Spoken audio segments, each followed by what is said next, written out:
ಕೃತಜ್ಞತೆ ಜೀವಿತ ನಡೆಸಬೇಕು. ಕೃತಜ್ಞತೆ ಇಲ್ಲದೆ ಹೋದ್ರೆ ಯಾರು ಬೆಳೆಯಕ್ಕಾಗದೇ ಇಲ್ಲ. ಈ ತಲೆ ಕೆಳಗಡೆ ಇಟ್ಟು ಕಾಲ್ ಮೇಲಿಟ್ಟು ಒಂದು 150 ದಿವಸ ಉಪವಾಸ ನಮ್ಮನ್ನು ಬೆಳೆಸತಕ್ಕಂತೆ ಮಾಡೋದೇ ಕೃತಜ್ಞತೆ ಉಳ್ಳಂತ ಜೀವಿತ. ಬೈಬಲ್ ಹೇಳ್ತದೆ, ಅಹಂಕಾರಿಗಳನ್ನ ದೇವರು ಎದುರಿಸ್ತಾನೆ, ದೀನರಿಗೆ ದೇವರು ಕೃಪೆಯನ್ನ ದೇವರು ದಯಪಾಲಿಸ್ತಾನೆ. ದೇವರ ಸಮ್ಮುಖದಲ್ಲಿ ನಾವು ಕೃತಜ್ಞತೆ ಉಳ್ಳವರಾಗಿ ನಾವಿದ್ರೆ, ಬೈಬಲ್ ಅಲ್ಲಿ ಜ್ಞಾನೋಕ್ತಿಗಳ ಪುಸ್ತಕ ಹೇಳುತ್ತೆ, ಉಪ್ಪು ದಬ್ಬು ಅಂತ. ಅದ್ರ ಅರ್ಥ ಏನಂದ್ರೆ, ಯಾರೆಲ್ಲ ನಾನೇನು ಸಂಬಳಿ, ನಾನು ಯಾರೋ ದೊಡ್ಡವನ ಅಂತ ಹೇಳ್ಕೊಳ್ತಾರೆ, ಯಾರೆಲ್ಲ ಒಪ್ಕೊಳ್ತಾರೆ ಅಂದ್ರೆ ಏನಾದ್ರೂ ಸಿಕ್ಕರೆ ಈ ಕಾಲದಲ್ಲಿ ಇದೇ ಬೆಳ್ಳಲ್ಲಿ ನಡೀತಾರಲ್ಲ, ಉಪ್ಪು. ಬೈಬಲ್ ಹೇಳಿದ್ರು, ಹುಷಾರಾಗಿ ಯಾರು ದಬ್ತಾರೆ ಅಂತ ಗೊತ್ತಿಲ್ಲ. ಅದರಿಂದ ನಾವು ಯಾವತ್ತೂ ಒಪ್ಕೊಳಕ್ ಹೋಗ್ಬಾರ್ದು. ಬೈಬಲ್ ಅಲ್ಲಿ ನನಗೆ ಬಹಳ ಸಂತೋಷ ಪಡುವಂತ ವಚನ ಬೈಬಲ್ ಅಲ್ಲಿ ಯೆರೆಮೀಯ 9:25 ಹೇಳುತ್ತದೆ, ಜ್ಞಾನಿಯು ತನ್ನ ಜ್ಞಾನಕ್ಕೆ, ಪರಾಕ್ರಮಿಯು ತನ್ನ ಪರಾಕ್ರಮಕ್ಕೆ, ಐಶ್ವರ್ಯವಂತನು ತನ್ನ ಐಶ್ವರ್ಯಕ್ಕೆ ಹೆಚ್ಚಳ ಪಡಬಾರದು. ಒಬ್ಬನು ಹೆಚ್ಚಳ ಪಡಬೇಕಾದ್ರೆ ಇಹಲೋಕದಲ್ಲಿ ಪ್ರೀತಿ, ನೀತಿ, ನ್ಯಾಯವನ್ನು ನಡೆಸುವ ದೇವರನ್ನ ನಾನು ತಿಳಿದಿದ್ದೇನೆಂದು ದೇವರಲ್ಲಿ ಹೆಚ್ಚಳ ಪಡಲಿ. ನಮ್ಮ ನಿಮ್ಮ ಹೆಚ್ಚಳ ಸೂಪರ್ ವಾಯ್ಸ್. ನಮ್ಮ ನಿಮ್ಮ ಹೆಚ್ಚಳ ಎನ್ನುವುದು ನಾನೇನೋ ಸಾಧಿಸಿದ್ದೀನಿ ಅನ್ನೋದ್ರಿಂದ ಅಲ್ಲ, ನಾನು ಜ್ಞಾನಿಯಾಗಿದ್ದೇನೆ ಅನ್ನೋದ್ರಿಂದ ಅಲ್ಲ ನನ್ನ ಹೆಚ್ಚಳ, ನಾನು ಐಶ್ವರ್ಯವಂತನಾಗಿದ್ದೇನೆ ಅನ್ನೋದಲ್ಲ ನನ್ನ ಹೆಚ್ಚಳ. ನಮ್ಗೆ ಹೆಚ್ಚಳ ಸಂತೋಷ ಪಡುವಂತ ಒಂದು ವಿಷಯ ಇದೆ, ಈ ಲೋಕದಲ್ಲಿ ರಕ್ಷಕನಾಗಿರುವಂತ ಕರ್ತನಾದ ಯೇಸು ಕ್ರಿಸ್ತನನ್ನ ತಿಳಿಯೋದಕ್ಕೆ ನನಗೊಂದು ಸೌಭಾಗ್ಯ ಸಿಗ್ತಲ್ಲ ಅಂತ ನಾವು ದೇವರಲ್ಲಿ ನಾವು ಹೆಚ್ಚಳ ಪಡೋರಾಗಿರ್ಬೇಕು. ಹೆಚ್ಚು ಕಮ್ಮಿ ಒಂದು 28-30 ವರ್ಷಗಳಾಗಿರ್ಬೇಕು ನಾವು ಚಿಕ್ಕ ಹುಡುಗರಾಗಿದ್ದಾಗ ರಕ್ಷಣೆ ಒಂದು ಬಂದಿದ್ದು. ನಾವು ರಕ್ಷಣೆ ಒಂದು ಬರೋದಕ್ಕೆ ಒಂದೇ ಒಂದು ಕಾರಣ ಏನಂದ್ರೆ, ನಮ್ಮಪ್ಪ ಸಾಯುವಂತ ಪರಿಸ್ಥಿತಿ ಇದ್ದಂತ ನಮ್ಮ ತಂದೆ, ನಮ್ಮಪ್ಪ ಗೌರ್ಮೆಂಟ್ ಅಲ್ಲಿ ಕೆಲಸ ಮಾಡ್ತಾ ಇದ್ರು. ಬೆಂಗಳೂರಿನಲ್ಲಿ ಆಪರೇಟರ್ ಅಂತ ಚಿತ್ರದುರ್ಗದಲ್ಲಿ ಅಪಾಯಿಂಟ್ ಆದ್ರು. ನಂತರ ನಮ್ದು ಊರು ಹೊಸಕೋಟೆ ನಮ್ಮ ಊರು, ಅಲ್ಲಿಂದ ಚಿತ್ರದುರ್ಗದಲ್ಲಿ ಅಪಾಯಿಂಟ್ ಆಯ್ತು. ಚಿತ್ರದುರ್ಗದಿಂದ ಹೆಬ್ಬಾಳಿಗೆ ಟ್ರಾನ್ಸ್ಫರ್ ಆಯ್ತು. ಹೆಬ್ಬಾಳಿಗೆ ನಮ್ಮ ಅಪ್ಪ ಬಂದಾಗ ನಮ್ಮ ಕುಟುಂಬ ಎಲ್ಲ ಒಳ್ಳೆ ರೀತಿ ಹಣದ ಎಲ್ಲ ಅನುಕೂಲ ಇದ್ದಂತ ಒಂದು ಕುಟುಂಬ. ನಾವು ಯಾವಾಗ್ಲೂ ಹೇಳ್ತೇವೆ, ಜೋಬ್ ತುಂಬಾ ಹಣ ಜನ ಅಂತಂದ್ರೆ ತಲೆ ಒಂದ್ ಕಡೆ ನಿಲ್ಲಲ್ಲ ಅಂತ.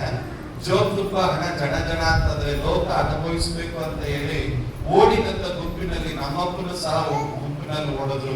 ಕುಡಿತನ, ಧೂಮಪಾನ, ಮದ್ಯಪಾನ, ದುಶ್ಚಟ, ರೋಗಿಸಂ, ರಾಜಕೀಯ ಎಲ್ಲಗಳಲ್ಲೂ ಒಳಪಟ್ಟು ಕಡೆಯದಾಗಿ ನಮ್ಮ ಭಾಷೆ ಹೇಳೋ ಪ್ರಕಾರ ದುಡ್ಡು ಕೊಟ್ಟು ಖರ್ಚನ್ನ ಕೊಟ್ಕೊಳ್ಳೋ ಹಾಗೆ ನಮ್ಮಪ್ಪ ದುಡ್ಡು ಖರ್ಚು ಮಾಡಿ ಅನಾರೋಗ್ಯಕ್ಕೆ ಒಳಪಟ್ಟು ಮರಣದ ಹಾಸಿಗೆಯಲ್ಲಿ ಬಿದ್ದರು. ಮಲ್ಟಿ ಆರ್ಗನ್ ಫೇಲ್ಯೂರ್ಗಾಗಿ saint Martha's hospital, Manipal hospital, saint John's hospital, ಎಲ್ಲ ಹಾಸ್ಪಿಟಲ್ 6 ತಿಂಗಳ ಕಾಲ ನಮ್ಮಪ್ಪ ಬೆಡ್ಡಲ್ಲಿ ಬಿದ್ದವ್ರು ಮತ್ತೆ ಎದ್ದೊಳ್ಳೆ ಇಲ್ಲ. ಕಡೆಯದಾಗಿ ಬ್ಯಾಪ್ಟಿಸ್ಟ್ ಹಾಸ್ಪಿಟಲ್ಗೆ ಕರ್ಕೊಂಡು ಬಂದು ನಮ್ಮಪ್ಪಗೆ ಡಾಕ್ಟರ್ ಅಲೆಕ್ಸಾಂಡರ್ ಅಂತ, ನಮ್ಮ ಅಪ್ಪ ಹೆಸರು ಕೃಷ್ಣಪ್ಪ, ನಮ್ಮ ಅಮ್ಮ ಹೆಸರು ಕೃಷ್ಣಮ್ಮ, ಡಾಕ್ಟರ್ ಅಲೆಕ್ಸಾಂಡರ್ ಕರೆದು, ಆಗ ಅನೇಕರಿಗೆ ಪರಿಚಯ ಇರ್ಬೇಕು, ಅವಾಗ ಅವರು ಫೇಮಸ್ ಸರ್ಜನ್ ಆ ಕಾಲದಲ್ಲಿ. ಅವರು ಅಲೆಕ್ಸಾಂಡರ್ ಬ್ಯಾಪ್ಟಿಸ್ಟ್ ಹಾಸ್ಪಿಟಲ್ ನಲ್ಲಿ ಅವರು ನಮ್ಮ ಅಮ್ಮನ ಕರೆದು ಹೇಳಿದ್ರು, ಕೃಷ್ಣಪ್ಪ ಬದುಕಿದ್ರೆ 3 ವಾರ ಬದುಕ್ತಾರೆ, ಇಲ್ಲ 3 ದಿನ ಬದುಕ್ತಾರೆ, ಅವ್ರು ಎಷ್ಟು ದಿನ ಬದುಕ್ತಾನೆ, ಅವ್ನ ಇಷ್ಟ ಏನಿದೆ ನೆರವೇರಿಸ್ಬಿಡಮ್ಮ ಅಂತ ಹೇಳಿ ನಮ್ಮಪ್ಪನ ಮನೆ ಕಳಿಸ್ಬಿಟ್ರು. ಯಾಕಂದ್ರೆ ಬದುಕಲ್ಲ ಅಂತ ಕಾರಣ ನಮ್ಮಪ್ಪ ಬೆಡ್ ರಿಡನು, ಎದ್ದೊಳ್ಬೇಕಾದ್ರೆ ಇಬ್ಬರು ಎದ್ದು ಕೈ ಅಂತ ಏರ್ಬೇಕು, ಎಲ್ಲ ಬೆಡ್ಡಲ್ಲೇ ಆಗ್ತಾ ಇತ್ತು. ಏನಾದ್ರು ಕುಡಿಬೇಕಾದ್ರೆ ಗಂಜಿ ಮಾತ್ರ ಟ್ಯೂಬಲ್ ಹಾಕ್ಬೇಕಾಗಿತ್ತು, ಸ್ಪೂನಲ್ಲಿ ಹಾಕ್ಬೇಕು. ಕೈಯಿಂದ ತಿನ್ನೋಷ್ಟು ಶಕ್ತಿನೂ ನಮ್ಮ ಅಪ್ಪನಿಗೆ ಇರಲಿಲ್ಲ, ಮಲ್ಕೊಂಡ್ಬಿಟ್ಟಿದ್ರು. ಆ ಸಮಯದಲ್ಲಿ ನಮ್ಮಪ್ಪನ ಮನೆಗೆ ತಂದು ಹಾಕಿದಾಗ ನಮ್ಮಪ್ಪ ರಾತ್ರಿ ಎಲ್ಲ ಕೂಗೋರು, ಬಾಗಿಲಲ್ಲಿ ನಿಂತ್ಕೊಂಡು ಯಾರೋ ಕರೀತಾವ್ರೆ ಹೋಗ್ತೀನಿ ಅಂತ ಕೂಗೋರು. ಆ ಸಮಯದಲ್ಲಿ ನಮ್ಮಮ್ಮ ಮಾಟ ಮಾತುಗಳವ್ರ ಹತ್ರ ಹೋಗಿ ಕಾಯ್ತಾ ಹೋದಾಗ ಒಂದು ದಿವಸ ನಮ್ಮಪ್ಪ ರಾತ್ರಿ ವೇಳೆಯಲ್ಲಿ ಕೂಗ್ತಾ ಇದ್ದಂತ ನಮ್ಮಪ್ಪ ಬೆಳಗ್ಗೆ ಹೊತ್ತು ಕೂಗೋದಕ್ಕೆ ಸ್ಟಾರ್ಟ್ ಮಾಡಿದ್ರು. ಬೆಳಗ್ಗೆ ಹೊತ್ತು ಕೂಗೋದಕ್ಕೆ ಸ್ಟಾರ್ಟ್ ಮಾಡಿದಾಗ ನಮ್ಮ ಹೆಬ್ಬಾಳ ಹತ್ರ ಕೊಡಗಡಿಯಲ್ಲಿ ಆ ಕಾಲದಲ್ಲಿ ಪ್ರಸಿದ್ಧವಾದಂತವ್ರು ಮಂತ್ರವಾದಿ ಇದ್ದ ಮುನ್ಸ್ವಾಮಿ ಅಂತ. ಮುನ್ಸ್ವಾಮಿ ಹತ್ರ ನಮ್ಮ ಅಮ್ಮ ಓಡೋದ್ರು, ಈ ರೀತಿ ಕೂಗ್ತಾರೆ ಏನ್ ಮಾಡೋದಂತ. ಆ ಮುನ್ಸ್ವಾಮಿ ಒಂದು ನಿಂಬೆಣ್ಣ ಒಂದು ಮೊಟ್ಟೆ ಕೊಟ್ಬಿಟ್ಟು ಹೇಳಿದ, ಅಮ್ಮ ರಾತ್ರಿ ಕಳೆದು ಬೆಳಗ್ಗೆ ಅಷ್ಟರಲ್ಲಿ ಇದ್ರೆ ನಿನ್ ಮಾಂಗಲ್ಯ ಉಳಿತದಮ್ಮ, ಇಲ್ಲಾಂದ್ರೆ ನಿನ್ ಮಾಂಗಲ್ಯ ಉಳಿಯಲ್ಲ ಅಂತ ಹೇಳಿ ನಮ್ಮಮ್ಮನ ಕಳಿಸ್ಕೊಟ್ಬಿಟ್ರೆ. ನಮ್ಮಮ್ಮನ ಒಂದು ಕಾಲಿ ಗೊತ್ತಾಯ್ತು, ಇನ್ನ ನಮ್ಮ ಯಜಮಾನರು ಉಳಿಯಲ್ಲ ಅಂತ ಹೇಳಿ ನಮ್ಮಮ್ಮ ರಾತ್ರಿ ಮಲ್ಕೊಂಡಿದ್ದಾಗ ಒಂದು ಕನಸನ್ನು ಕಾಡ್ತಾ ಇದ್ದಾರೆ. ಆಕೆ ನಂಬಿದಂತ ಪೂಜಾರಿಗಳು, ಆಕೆ ನಂಬಿದಂತ ಮಂತ್ರವಾದಿಗಳು, ಡಾಕ್ಟರ್ಗಳೆಲ್ಲ ಕಣ್ಮುಂದೆ ಓಡೋಗ್ತಾ ಇದ್ದಾರೆ. ಆದ್ರೆ ಬಿಳಿ ವಸ್ತ್ರ ಧರಿಸಿಕೊಂಡಂತ ಒಂದು ವ್ಯಕ್ತಿ ನಮ್ಮ ಅಮ್ಮನಿಗಾಗಿ ನಿಂತು ಆತ ಹೇಳ್ತಾ ಇದ್ದಾನೆ, ಭಯ ಪಡಬೇಡ, ನಾನು ನಿನಗೆ ಸಹಾಯ ಮಾಡ್ತೇನೆ ಅಂದ್ರೆ ಆ ಬಿಳಿ ವಸ್ತ್ರವನ್ನು ಧರಿಸಿಕೊಂಡಂತ ವ್ಯಕ್ತಿ ಯಾರಂತ ಹೇಳಿ ನಮ್ಮ ಅಮ್ಮನಿಗೆ ಗೊತ್ತಿಲ್ಲ. ಆದ್ರೆ ಅವತ್ತು ಬೆಳಗ್ಗೆ ನಮ್ಮ ಅಪ್ಪನ ಬಲವಂತ ಮಾಡ್ತಾರೆ. 6 ತಿಂಗಳಾಯ್ತು ಕೆಲಸಕ್ಕೆ ಹೋಗ್ಬಾರ್ದು. ನಮ್ಮಪ್ಪ ಎದ್ದೊಳಕ್ಕೆ ಆಗ್ತಾ ಇಲ್ಲ. ಆ ಸಮಯದಲ್ಲಿ ನಮ್ಮ ಮನೆಗೆ ಜಪಮಣಿ ಅಂಕಲ್ ಅಂತ ಬಂದ್ರು. ನಮ್ಮ ಅನಿಲ್ ಅವ್ರಿಗೆಲ್ಲರಿಗೂ ಚೆನ್ನಾಗಿ ಗೊತ್ತು. ನಮ್ಮ ಡ್ಯಾಡಿ ಜೊತೆ ಕೆಲಸ ಮಾಡ್ತಾ ಇದ್ದಂತ ಅಂಕಲ್.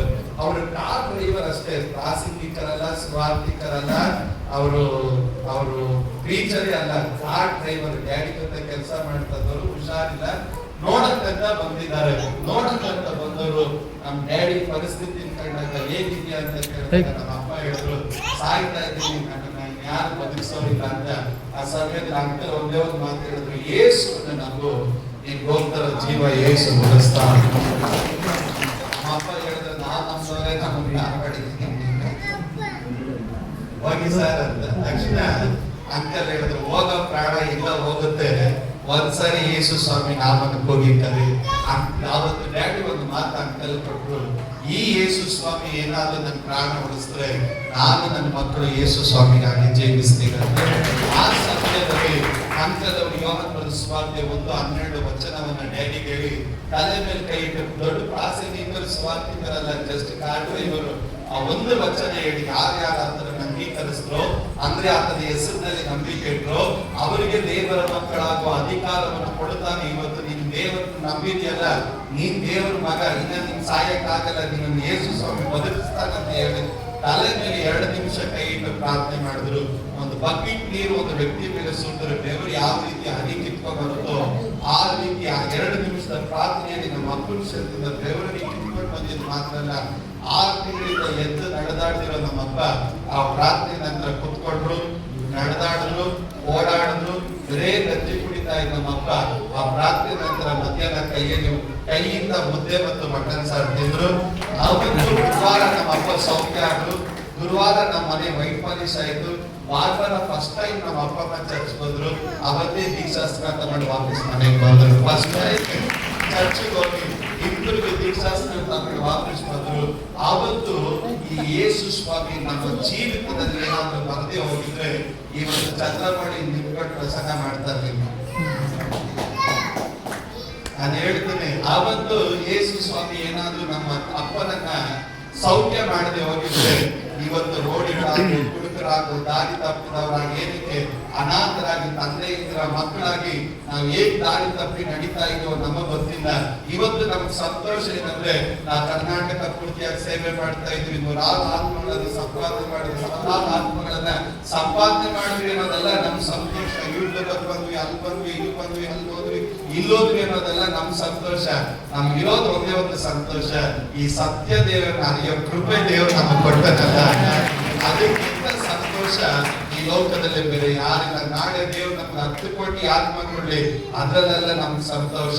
ನಮಗ್ ಸಂತೋಷ ಈ ರಕ್ಷಕನಾದ ಯೇಸು ಕ್ರಿಸ್ತನನ್ನ ನಾವು ಸರ್ವೋತ್ತಮನಿಂದ ಅನುಭವದಿಂದ ರುಚಿ ನೋಡಿ ತಿಳಿದು ಆತನನ್ನ ಸೇವಿಸೋದಕ್ಕೆ ನಮ್ಮ ಜೀವಿತದಲ್ಲಿ ಒಂದು ಭಾಗ್ಯ ದೇವರು ಕೊಟ್ಟನಲ್ಲ, ಅದೇ ನಮ್ಮ ಜೀವನದಲ್ಲಿ ಸಂತೋಷ. ಅದರಿಂದಲೇ ನಾವು ಹೇಳ್ತೇವೆ, ನಾವು ಸೇವೆಯಲ್ಲಿ ಸಂತೋಷ ಪಡೋದಿಲ್ಲ. ದೇವರು ನಮ್ಮನ್ನ ಯಾವ ರೀತಿ ಉಪಯೋಗಿಸ್ತಾನೆ ಅನ್ನೋದ್ರಲ್ಲಿ ನೋಡಿ ನಾವು ಸಂತೋಷ ಪಡೋದಿಲ್ಲ. ನಾವು ಆತನ ಕೈಯಲ್ಲಿರೋ ಪಾತ್ರೆ ಆತನಿಗೆ ಇಷ್ಟ ಬಂದ ಹಾಗೆ ಆತನ ಉಪಯೋಗಿಸ್ಕೊಡ್ತಾನೆ. ನೀನು ಉಪಯೋಗಿಸ್ಕೊಪ್ಪ, ನಾವು ನಿಮ್ಮ ಕೈಯಲ್ಲಿರೋ ಪಾತ್ರೆಗಳನ್ನೋದು ಅಷ್ಟೇ ಮಾತ್ರ ಹೇಳೋದು. ಆದ್ರೆ ನಮ್ ಸಂತೋಷ ಏನಂದ್ರೆ ಈ ಯೇಸುವನ್ನು ನಾವು ಅರಿಯದೆ ಹೋಗಿದ್ರೆ, ಈ ಕರ್ತನನ್ನ ನಾವು ತಿಳಿಯದೆ ಹೋಗಿದ್ರೆ, ಈ ರಕ್ಷಕನಾದ ಯೇಸು ಸ್ವಾಮಿ ನಮ್ಮನ್ನ ಬಿಡುಗಡೆ ಮಾಡದೆ ಹೋಗಿದ್ರೆ ನಮ್ಮ ಜೀವಿತ ಏನಾಗ್ತಾ ಇದ್ದಂತ ಕನಸು ಮನಸ್ಸಲ್ಲೂ ನಾವು ಯೋಚನೆ ಮಾಡಕ್ ಆಗ್ತಾ ಇರಲಿಲ್ಲ. ಈ ರಕ್ಷಕನ ನಮ್ಮ ಜೀವನದಲ್ಲಿ ಬಂದಿದ್ದೇ ನನಗೆ ದೊಡ್ಡ ಸಂತೋಷವಾಗಿರುತ್ತೆ.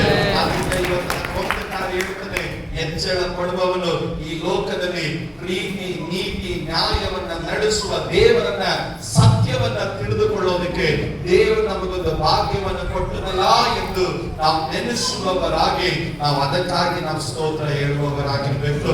ಇನ್ನೊಂದು 20 ನಿಮಿಷ ಮಾತ್ರ ದೇವರ ವಾಕ್ಯದ ಒಂದೆರಡು ಭಾಗ ಹೇಳಿ ನಾನು ಆದಷ್ಟು ಬೇಗ ನಾನು ನಿಲ್ಲಿಸಲಿಕ್ಕಾಗಿ ನಾನು ಇಷ್ಟಪಡ್ತೇನೆ. ಸಭೆ ಎನ್ನುವುದು ಬಂದಾಗ ಹಿರಿಯ ಬೋಧಕರ ಅಂಕದವರ ವಚನವನ್ನು ಹೇಳಿದ್ರು. ಜಾತ್ರೆಯ ಮಹಾ ದಿವಸದಲ್ಲಿ ಈಗ ಯೇಸು ಸ್ವಾಮಿ ಆತನು ಎದ್ದು ನಿಂತು ಆತನ ವಾಕ್ಯವನ್ನ ಮಾತನಾಡ್ತಾ ಇದ್ದಾನೆ. ಏನಂತ ವಾಕ್ಯವನ್ನ ಮಾತನಾಡ್ತಾ ಇದ್ದಾನೆ? ನಂಬುವವರ ಹೊಟ್ಟೆ ಒಳಗಡೆಯಿಂದ ಶಾಸ್ತ್ರವು ಹೇಳೋ ಪ್ರಕಾರ ಜೀವಕರವಾದಂತ ಹೊಳೆಗಳು ಅದು ಹರಿಯುವಂತದಾಗಿರುತ್ತೆ ಎಂಬುದಾಗಿ ನಿನ್ನೆ ದಿವಸ ನನ್ನ ಪ್ರಸಂಗ ಆರಂಭ ಮಾಡಬೇಕಾದ್ರೆ ನಾನು ಈ ರೀತಿಯಾಗಿ ಹೇಳಿದೆ. ರೋಮಾಪುರದವರಿಗೆ ಬರೆದ ಪತ್ರಿಕೆ 10ನೇ ಅಧ್ಯಾಯದ ಅದರ 11ನೇ ವಚನದಲ್ಲಿ ನಾವು ಓದಿದ್ವಿ, ಕರ್ತನಾದಂತ ಯೇಸು ಕ್ರಿಸ್ತನಲ್ಲಿ ನಂಬಿಕೆ ಇಟ್ಟ ಯಾವನಾದ್ರೂ ಆಗಲಿ ಅವನು ಎಂದಿಗೂ ಆಶಾಭಂಗ ಪಡೋದಿಲ್ಲ. ಹಾಗಾಗಿ ಇವತ್ತು ದೇವರ ಮಕ್ಕಳಿಗೆ ಗಮನಿಸಿ, ಅದು ಯಾರೇ ಆಗಿರ್ಲಿ, ಅದು ಎಂತವನೇ ಆಗಿರ್ಲಿ, ವಿದ್ಯಾಭ್ಯಾಸ ಉಳ್ಳವನಾಗಿರ್ಲಿ, ವಿದ್ಯಾಭ್ಯಾಸ ಇಲ್ಲದವನಾಗಿರ್ಲಿ, ಆತನ ಹಣವಂತನಾಗಿರ್ಲಿ, ಹಣ ಇಲ್ಲದವನಾಗಿರ್ಲಿ, ಎಲ್ಲರೂ ಮೊಬೈಲ್ ಎತ್ತು ಜವಾಬ್ದಾರಿ ಇಟ್ಕೊಬಿಟ್ರೆ ನೀನು ಮೆಸೇಜ್ ಕಟ್ಬೇಕಾದ್ರೆ ಯೂಟ್ಯೂಬ್ ಅಲ್ಲಿ ಸಾವಿರಾರು ತಗೋಬಿಟ್ರೆ ಈಗ ವಾಕ್ಯನ ನೇರವಾಗಿ ಯಾರು ಆಡಬಾರ್ದ ಅಂತ ವಾಕ್ಯವನ್ನ ಗಮನ ಇಟ್ಟು ಕೇಳ್ರಿ. ಗಮನಿಸಿ, ದೇವರ ವಾಕ್ಯ ನಮ್ಗೆ ಈ ರೀತಿಯಾಗಿ ತಿಳಿಸುತ್ತೆ. ಎಲ್ಲರೂ ಗಟ್ಟಿಯಾಗಿ ಕರ್ತನಾದಂತ